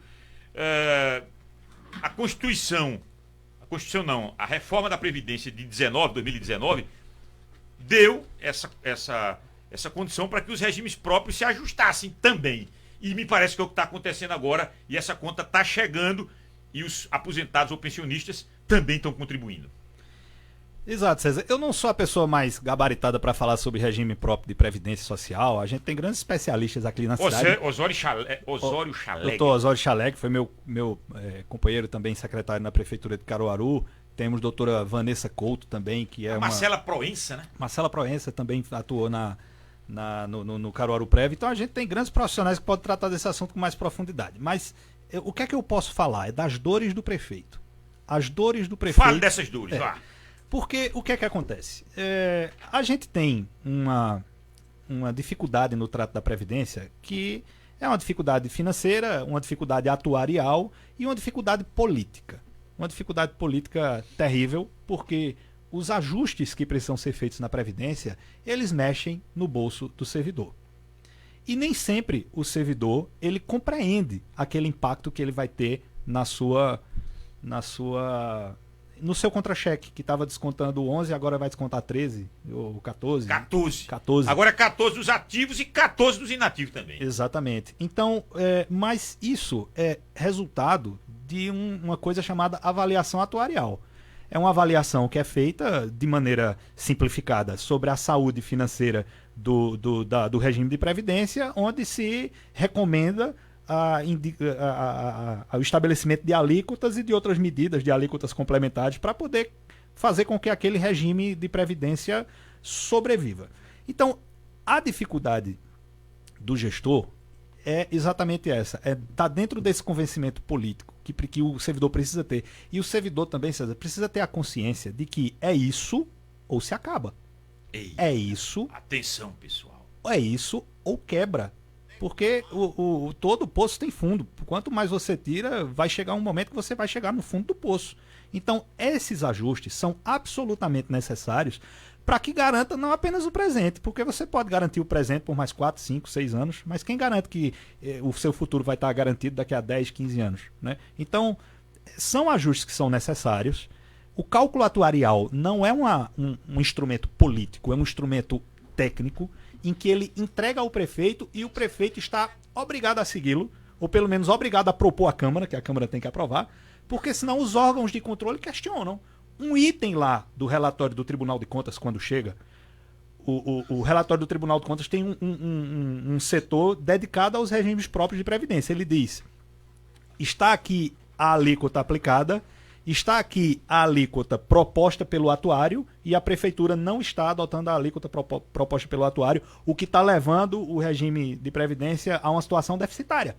Então, é uma situação que é politicamente ruim, para o servidor também é ruim, mas é por um bem maior. É por um bem maior que no futuro vai dar segurança aos aposentados e pensionistas. O mestre em administração pública, Bernardo Filho, tem muita gente aqui no Facebook dizendo o seguinte: a Câmara pode fazer calçamento de rua? Ah, você explicou, a Câmara não pode. Agora o vereador pede. Pedir. Você iniciou esse programa, e muito corretamente, do que eu também concordo. Muitas vezes o que prevalece não é a titulação, não. O aprendizado está na prática. Está na prática. Na prática é assim que funciona. É. Você foi secretário, o vereador chegava lá, quero falar com o secretário de obra, você não foi de obra, mas Não. você estava na questão da administração. Da administração, isso. Ora, o vereador vai lá e eu quero que calça aquela rua onde eu tive voto. E aí? É cultural. É da política. É da política. E é assim em todo lugar do Brasil. O vereador, ele é fiscalizador imediato do Poder Executivo. Certo. E não é um fiscalizador ostensivo de ficar olhando conta, de ficar olhando isso e aquilo, não. Ele é um fiscalizador de política pública também. Então, se ele entende que determinada rua precisa ser calçada porque sob o aspecto do bem comum, ela seria interessante para aquela região, ele pode pedir uma indicação, fazer uma indicação à prefeitura: olha, calça a rua, porque por essas razões eu acho que é importante ser calçada, mas nunca, jamais executar, a Câmara diretamente executar com seus recursos. Isso aí é elementar até. Pronto, eu vou para mais um intervalo. César, Pois e não. o prefeito atende se quiser, né? Mesmo havendo necessidade. Olha, eu vou dar uma dica aqui aos vereadores. Posso até estar criando um problema no futuro. Vai chegar a demanda para mim para eu Manda atender. do som, vereador teleabraçando. Um abraço, Aqui no mano. Facebook. Um abraço, mano. Um abraço. Tava assistindo uma live dele também esses dias com meu amigo Carlos, que mora lá no Canadá. O mano fez uma live com ele esses dias. Desculpa, Tavares. A pergunta é o seguinte: o vereador pede uma reivindicação. Mesmo sendo uma verdade e a população querendo, o prefeito faz se quiser, né? Sim, mas era essa dica que eu ia dar para os vereadores. Porque a gente precisa se apegar nos instrumentos de planejamento, né? Tem lá o plano plurianual, em que o vereador ele poderia incrementar os seus requerimentos, apontando lá no plano plurianual em que se fundamenta aquele pedido dele. Então, o vereador, ele se qualificando para conhecer melhor os instrumentos de planejamento, ele tem a capacidade de fazer um requerimento muito mais preciso, muito mais bem feito, muito mais tangível. E é só uma provocação até para que a gente melhore a qualidade dos legislativos de uma forma geral. Com destaque, César, para o nosso poder legislativo aqui de Caruaru. Esse atual? A gente teve problemas muito sérios durante o tempo, mas eu acredito que nós estamos numa crescente no que diz respeito à qualidade dos nossos vereadores. Mas de que ponto de vista? Veja. Porque tem um viés aí que eu não estou muito achando interessante nessa atuação da Câmara. É muito lagartixa. Mas eu acho que tem situações em que nem sempre você precisa ser uma oposição ferrenha. Você pode ser um fiscalizador sem necessariamente ser um vereador de oposição. Mas eu estou achando muito interessante porque a gente está começando, e isso é muito decorrente das redes sociais, a segmentar tematicamente a atuação dos vereadores. A gente tem vereadores que hoje são dedicados a causas. Cachorro e gato. Anderson e Fagner. A gente pode criar a bancada do bicho já na Câmara de Vereadores, porque a gente tem 2 vereadores aí, e teve um terceiro também que quase foi eleito também sob essa bandeira. Mas isso é muito interessante, porque quando você cria uma especialidade num determinado assunto, você pede com mais propriedade. Trazer o exemplo clássico da medicina. Quando você está com problema no coração, você vai no cardiologista. Quando você está com problema no pulmão, vai no pneumologista. E eu acho que a política também poderia agir dessa forma. Naturalmente, sem abandonar a macro função, que é fiscalizar e legislar, mas eu acho que esse direcionamento temático é uma evolução. E legal também, porque eu acho que a gente não teve escândalos mais. Sim. Depois daquele a gente deu uma tranquilizada aqui, né? Deu uma Agora, tranquilizada. do ponto de vista político, Eu tenho que abrir um Ô parênteses César, aqui. você está dizendo que os vereadores de Caruaru são vereadores lagartixa? Vou abrir um parênteses aqui, porque eu não tinha tentado para esse lado que você chamou a atenção agora da temática que alguns edis estão dando. Agora, do ponto de vista macro, eu tô achando uma Câmara lagartixa. Lagartixa? Infelizmente. Mas vem cá, eu lhe pergunto, e a Assembleia Legislativa é lagartixa ou não? Também, é horrível. Horrível. E o Congresso Nacional? Com Bolsonaro agora? Tinha ali um viés melhorzinho antes, que ainda tava vendo um embate. Agora nem esse embate tá havendo mais. Eu gosto do embate, Tavares. Entre a submissão e a subversão, eu fico com a segunda opção. Eu vou pro intervalo. 11h34. Gostei. Aumente o seu conhecimento, ouvindo e participando do Mesa Redonda, abordando sempre assuntos que lhe interessam. Promec, material hospitalar. Mais de 30 anos de experiência e referência no segmento. Cadeiras de rodas, meias de compressão, curativos especiais, aparelhos para aferição de pressão e glicose, produtos para fisioterapia e tudo para a sua saúde. Temos o melhor preço da região. Venha conferir. Aceitamos todos os cartões. Promec, a sua farmácia hospitalar. Avenida Agamenon Magalhães, 1143. Maurício de Nassau. Fone 3721-6315, Caruaru. Farmácias Maurício, tudo barato, barato, barato mesmo é nas Farmácias Maurício. Traga a receita médica e saia na hora, sem burocracia, com seu medicamento de uso contínuo. Hipertensão, diabetes, asma e colesterol, totalmente grátis. Consulte a lista. Fraldas geriátricas com receita médica no precinho popular. Os menores preços em fraldas infantis. E promoção todos os dias em polivitamínicos e vitamina C. Disque entrega 3722-1073. Farmácias Maurício, Avenida Rio Branco, Rua Felipe Camarão e Martins Júnior, no centro e no bairro Rendeiras. Caruaru tem de tudo. E para ficar melhor, agora tem mais uma ótica Arco Verde. Uma moderna loja no Empresarial Trade Center com toda a qualidade que você já conhece. É pela sua confiança que as óticas Arco Verde estão sempre em busca de mais para oferecer o melhor. Mais conforto, com melhor atendimento, mais inovação, com ainda mais credibilidade. Óticas Arco Verde. Você vê e confia. Você está ouvindo Mesa Redonda, o programa de debates mais credibilizado da região. Mesa Redonda. 11h36 em Caruaru. 11h36. Técio José. Tô vendo. Abraços aos 3 amigos. Tavares, Bernardo, César. De coração, abraço de coração. Felicidade, saúde, paz a todos. Alô, Técio. Grande, um dos maiores.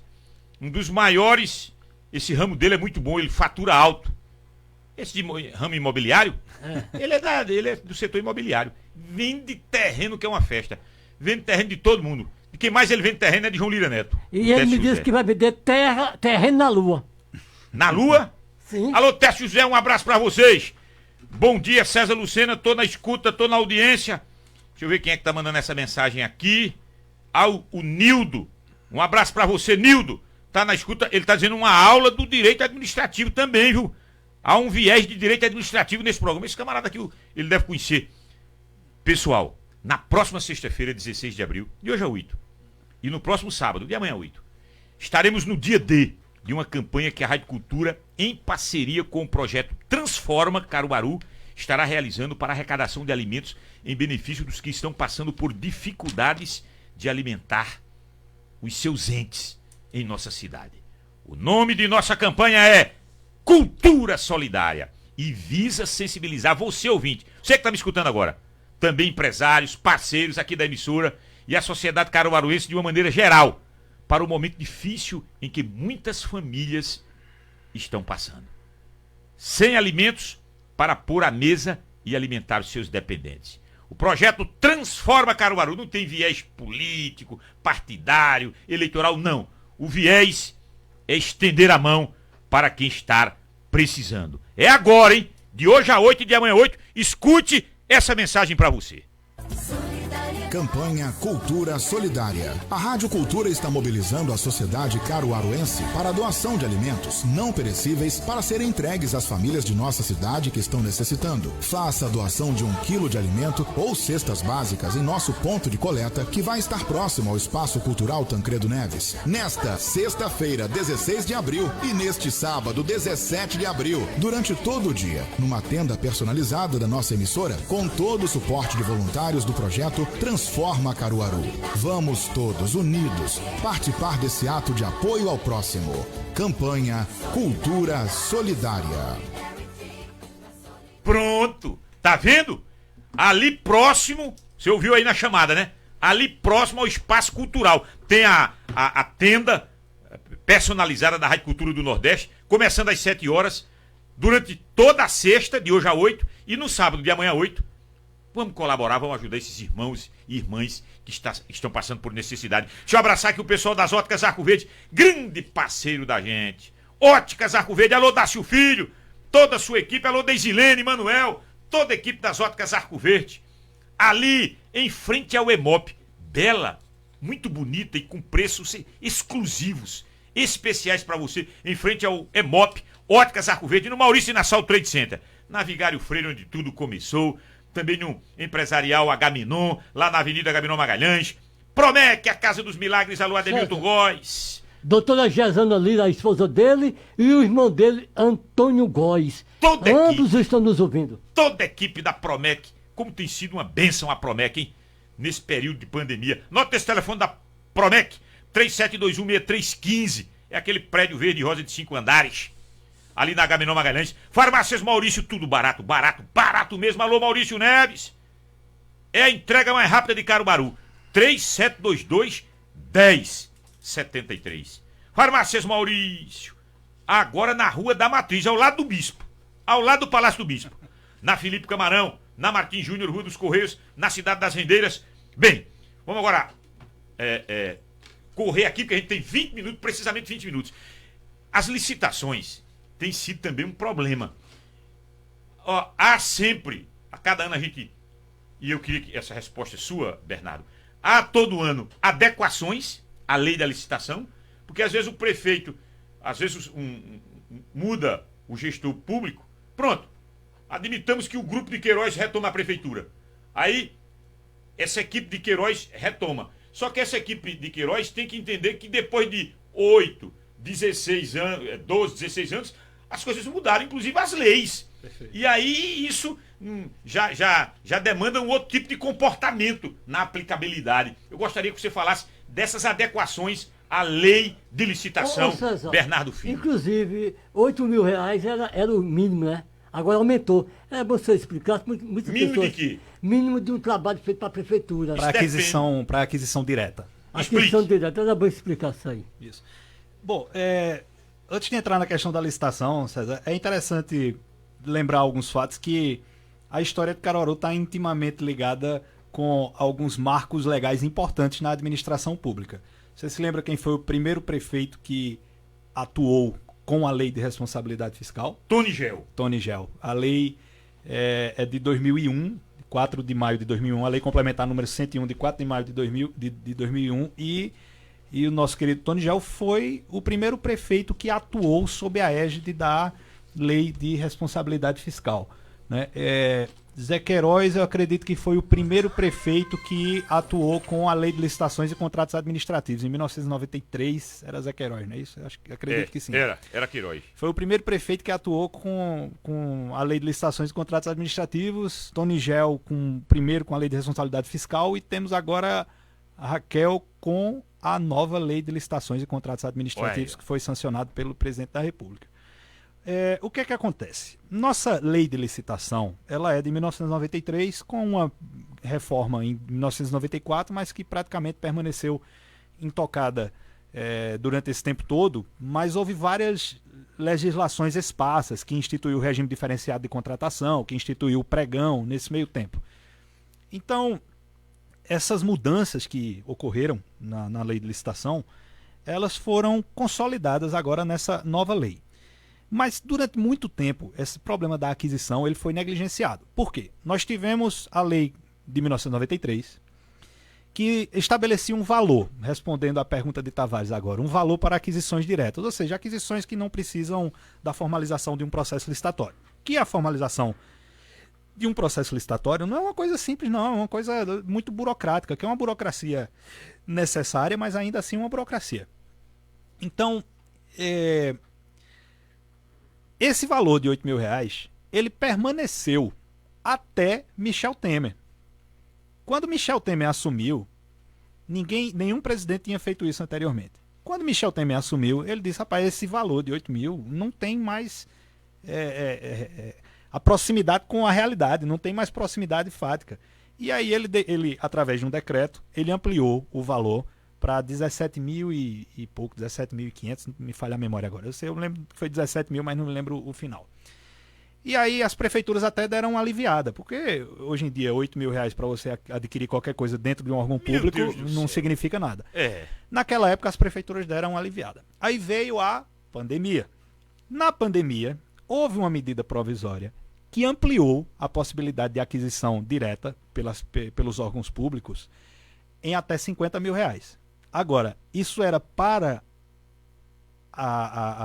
o combate à pandemia, para aquisição de equipamentos do combate à pandemia? Não, de uma forma geral. Porque qual era a lógica disso? A lógica era evitar aglomerações. Então, quando você amplia o limite de licitação, você diminui a quantidade de licitações e diminui a quantidade de aglomeração. Essa era a lógica na época. Mas já vinha sendo discutida a nova lei de licitações e contratos administrativos, que é essa lei que nós temos agora. Essa lei, César, eu considero um avanço significativo. E a gente fala nova lei de licitações, mas a gente precisa lembrar que ela está sendo discutida há 10 anos. E antes dessa que foi aprovada, já existiam outras que também estavam sendo discutidas. Então, praticamente, desde 1993 que se discute uma nova lei de licitação, que foi sair agora, finalmente.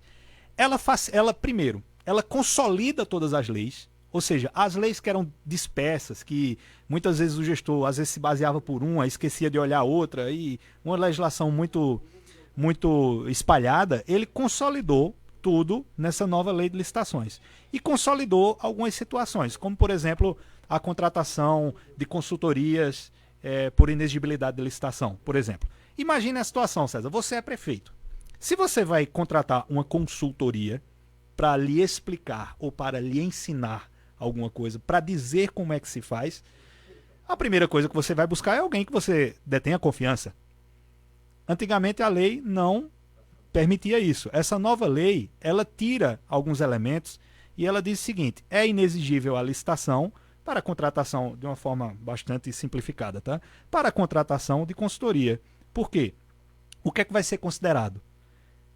Notória especialização, ou seja, você não pode contratar qualquer pessoa, e a predominância intelectual do trabalho. Então hoje, por exemplo, o prefeito ele tem liberdade de escolher o seu profissional de contabilidade, de escolher o seu profissional da área jurídica ou de qualquer outra área que tenha uma predominância intelectual do trabalho. Isso foi um avanço gigantesco. E o avanço maior ainda do que esse foi também nessa ampliação dos valores para aquisição direta de produtos e serviços, né, que ficou em R$50.000, e obra e serviço de engenharia, se não me falha a memória, subiu também. Eu não tenho o número, eu não tenho a lembrança aqui na cabeça, mas o mais usual é de fato essas coisas do dia a dia, cujo limite foi ampliado para R$50.000. Agora, César, é aí onde está o pulo do gato. As penalidades por infração à lei de licitações foram ampliadas. Ou seja, o que antes era um crimezinho, hoje agora se tornou um crime maior. Então, a lei deu mais liberdade ao gestor, mas ao mesmo tempo a lei também disse: olhe, você está mais livre, mas não abuse dessa liberdade não, porque a sua pena vai ser maior do que a que era antes. Então isso foi um avanço positivo, mas também um sinal para os gestores para agirem com responsabilidade. Isso é importante você tocar nesse ponto, porque às vezes se dá a você essa liberdade maior, mas de repente você pode ser puxado por uma punição também maior. Pergunte ao nobre mestre Bernardo Filho sobre demissões. Quando o prefeito, no período eleitoral, se contrata tanto, e quando passa a eleição, por que se demite tanto? Não quero ser identificada. Ô Bernardo, eu vou trazer sim Tô vendo aqui a pessoa que está mandando essa mensagem, claro que não vou fazer a identificação aqui, mas por que isso acontece? Isso faz parte desse processo de, eu não vou demitir agora na véspera da eleição, porque isso vai trazer um prejuízo eleitoral. Agora depois, para ajustar tudinho, é hora de dar uma aliviada. Olha, a gente antes precisa fazer uma diferenciação muito clara daquilo do que é o encerramento natural de um contrato, ou seja, um contrato ele teve o seu prazo encerrado e não foi renovado, que a gente não pode considerar isso como uma demissão.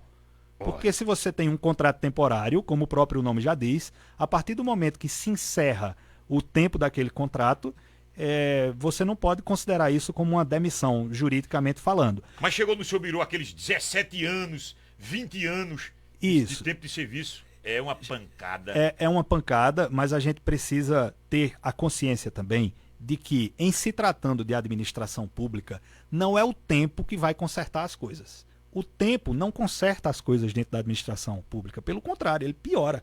Cada ano que se passa errado, ele se torna pior. Então, é isso que a gente precisa ter em mente. Então, essa questão de demissões, que as pessoas falam muito de demissão, na maioria das vezes são encerramentos de contratos temporários. Agora, a renovação ou não desses contratos, que é justamente o que eu sinto que as pessoas falam muito, eu não estou falando especificamente de Caruaru. Sim, qualquer município desse qualquer país. Município é que eu fui demitido. Aí às vezes o pessoal chega, olha, o que é que eu posso fazer? Eu digo, você não foi demitido, o seu contrato foi encerrado, o tempo dele encerrado. Aí renovar ou não é outra plataforma, é outra questão. Agora, falando especificamente do período eleitoral, a gente precisa ter consciência de que o período eleitoral ele combina com o último ano do mandato. O ano eleitoral combina com o último ano do mandato. E tem aquelas limitações que eu falei lá no começo. E tem um artigo, que é o artigo 42 da Lei de Responsabilidade Fiscal, que todo mundo precisa conhecer ele, que diz o seguinte: o prefeito não pode assumir despesas nos últimos 2 quadrimestres que não possam ser pagas dentro dele ou que ele não deixe dinheiro para pagar no ano que vem.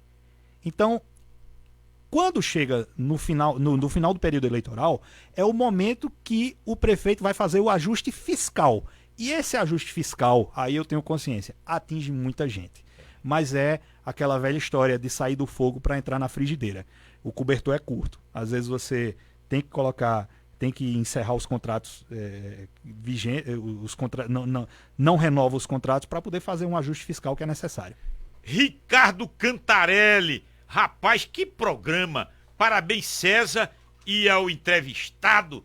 Ricardo Cantarelli, rapaz, é uma figura, radialista, bombeiro militar. Grande Ricardo Cantarelli. Figura extraordinária. Leonardo Chaves. César, quero parabenizar o competente municipalista Bernardo Filho pelo excelente programa. Leonardo tá ali cumprimentando. Um abraço, Leonardo. Caruaru. Parabéns a todos que lutam por essa cidade. Caruaru está um verdadeiro caos quando se trata dos animais. E os vereadores estão numa luta que eu também abraço. Quem é que está mandando essa mensagem aqui? É a Zara Clarissa. Aquela destaque que você chamou a atenção há pouco. André Salgado. O programa de hoje está excelente, top de linha. E uma pergunta que você faz, André, ele já respondeu aqui para você. Cláudia Melo está aqui no Facebook também lhe cumprimentando. Silva também está lhe cumprimentando. Vamos chegando ao final. Eu vou tratar um pouquinho de política agora também, que eu gosto de tratar de política, e a gente só tem 9 minutos. Bernardo, você se envolve do ponto de vista eleitoral a cada 2 anos, quando a gente tem um processo sucessório. Tivemos há 2 anos no município, mas para o ano a gente já vai ter em nível nacional. Por exemplo, o Ciro Gomes é um bom candidato para comandar esse país? Quem é do meu convívio sabe que eu tenho um entusiasmo muito grande por Ciro Gomes. Por um único aspecto, além das questões partidárias, mas eu vou excluir as questões partidárias, que o próprio Ciro já caminhou por diversos partidos e nesse momento calha dele estar no PDT. Agora, ele não pulou muito não, ele está há muito tempo no PDT. Não, nos últimos anos ele está seguro no PDT, mas antes disso ele já passeou por vários partidos. Eu não digo nem por uma questão partidária, eu estou fazendo essa observação por uma questão pessoal. Eu acho o seguinte, qualquer pessoa que se propõe a disputar um cargo público precisa ter um plano. A gente está convivendo hoje, amargando situações nacionalmente desfavoráveis no âmbito nacional, porque não se tem um plano. E a ausência desse plano, seja de quem for, de qualquer candidato, e que por qualquer situação do destino leve ele à presidência sem que ele tenha uma folha de papel para guiar suas ações, a gente está fadado a fracassar. Obviamente que essa folha de papel, ela precisa de ajustes na medida em que as coisas vão acontecendo. Mas o que eu enxergo em Ciro Gomes é que ele tem um plano. Ele escreveu um livro, eu acho que é O Dever da Esperança, não me falha a memória o nome do livro, em que ele mostra claramente a sua visão sobre o país. E eu não consigo enxergar, até nesse momento, nenhum outro candidato que apresente uma plataforma para o país. O fenômeno Lula é um fenômeno recente, porque até um mês atrás a gente não estava discutindo se ele era candidato, se não era, se podia, se não podia. Então o fenômeno Lula é um fenômeno recente. E eu queria chamar a atenção para uma frase que Lula disse ontem, que não obstante eu ser um entusiasta da candidatura de Ciro, mas eu acho que Lula tem razão num ponto que ele tocou. Lula disse de forma muito clara: quer que eu passe o bastão, corra mais do que eu. Foi, ele deu essa entrevista. Então, porque o Ciro jogou aquela vinheta e disse: Lula, faça como Cristina Kirchner, seja um vice, o vice do Ciro. E eu acho que não adianta você ser candidato de si mesmo. Tem que ser candidato com o pé no chão. Obviamente que tem candidaturas que são, digamos, para planejar uma outra coisa mais na frente, como foi, por exemplo, a candidatura de Guilherme Boulos nacionalmente. Foi para uma projeção para ele ser candidato à prefeitura de São Paulo. Ele sabia que não ganhava aquela eleição presidencial. Mas eu acho até que é diferente da candidatura de Ciro. Ciro Gomes, ele é candidato para ganhar, não para se projetar. Então, essa é a questão. E aí eu acho que talvez os dois precisem conversar, Ciro e Lula, sentar. Mas o seu voto é do Ciro? O meu voto, por hora, é do Ciro Gomes. E em nível estadual, aí você se distancia mais um pouco? Olha, eu preciso, César, fazer um parêntese na política e falar de uma coisa muito importante chamada amizade. Eu acho que quando a gente passa por um órgão público, a gente faz grandes amizades. E eu fui secretário de Zé Queiroz, como o Zé Queiroz falou aqui, o que é um privilégio para qualquer pessoa que é chamada por Raquel, por Zé Queiroz, por Tony Gel, é uma honra ser um secretário municipal. Mas a partir daí, eu criei uma amizade com o prefeito Zé Queiroz que cultivo até o dia de hoje. Cultivo a amizade com o prefeito Zé Queiroz até o dia de hoje. Então, não obstante a minha atividade profissional, eu não posso, do dia para a noite, porque encerrou o mandato do prefeito Zé Queiroz, eu virar as costas. Não, eu cultivei uma amizade e que eu prezo e que gosto. E a gente, de vez em quando, se fala, agora muito mais por telefone, né?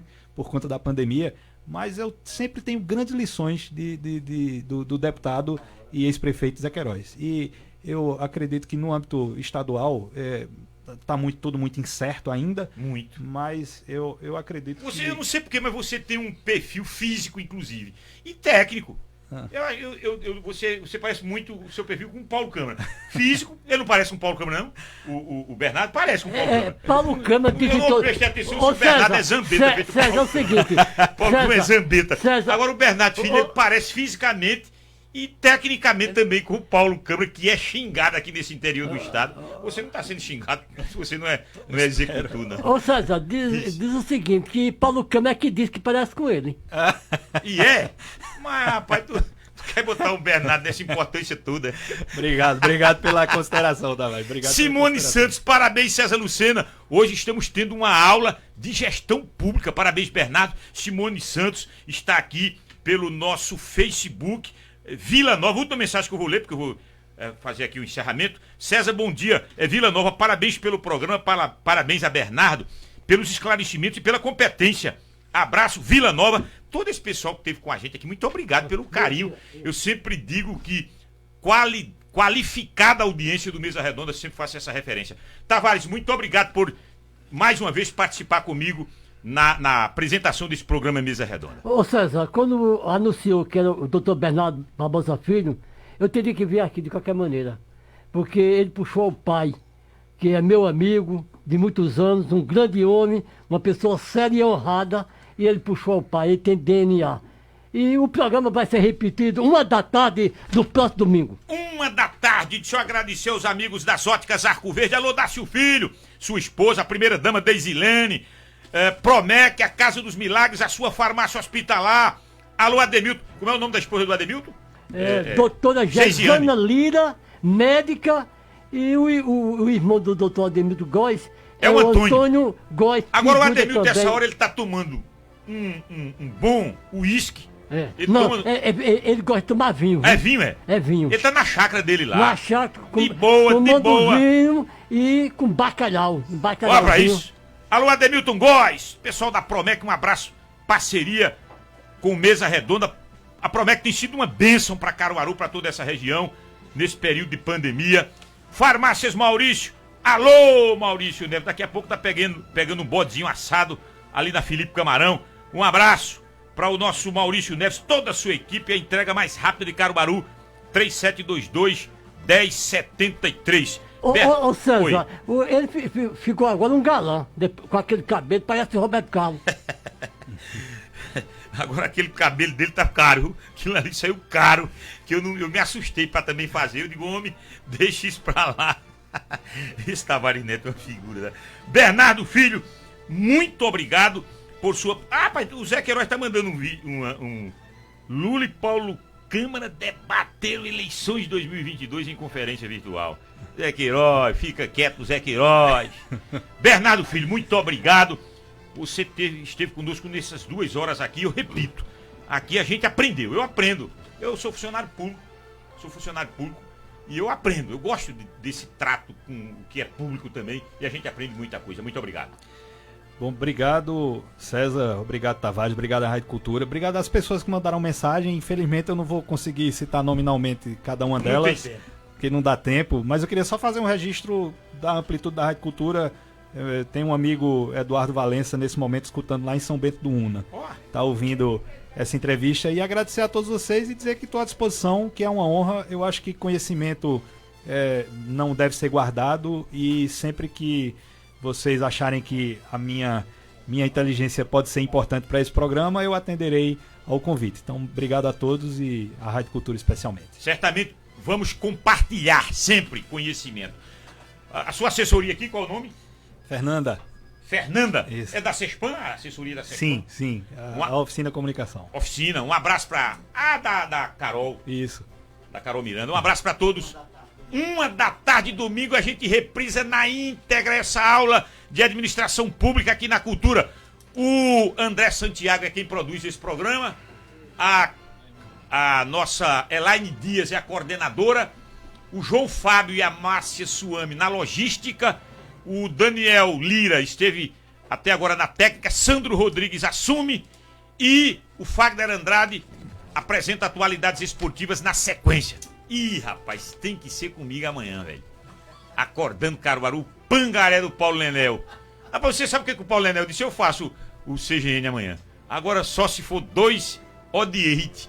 Eu digo, mas rapaz, vai ficar baratinha essa folga minha, né? Não, baratinha fica. Porque o OD8, além de ser um uísque meu sem muita... Não tá tão barato. Olha o regulamento. Fala, Paulo Nenel, amanhã comigo, acordando Caruaru. Tchau, minha gente. Ótimo final de semana. Alimente o bem. Tire o ódio do coração. Fiquem com Deus. Mesa Redonda.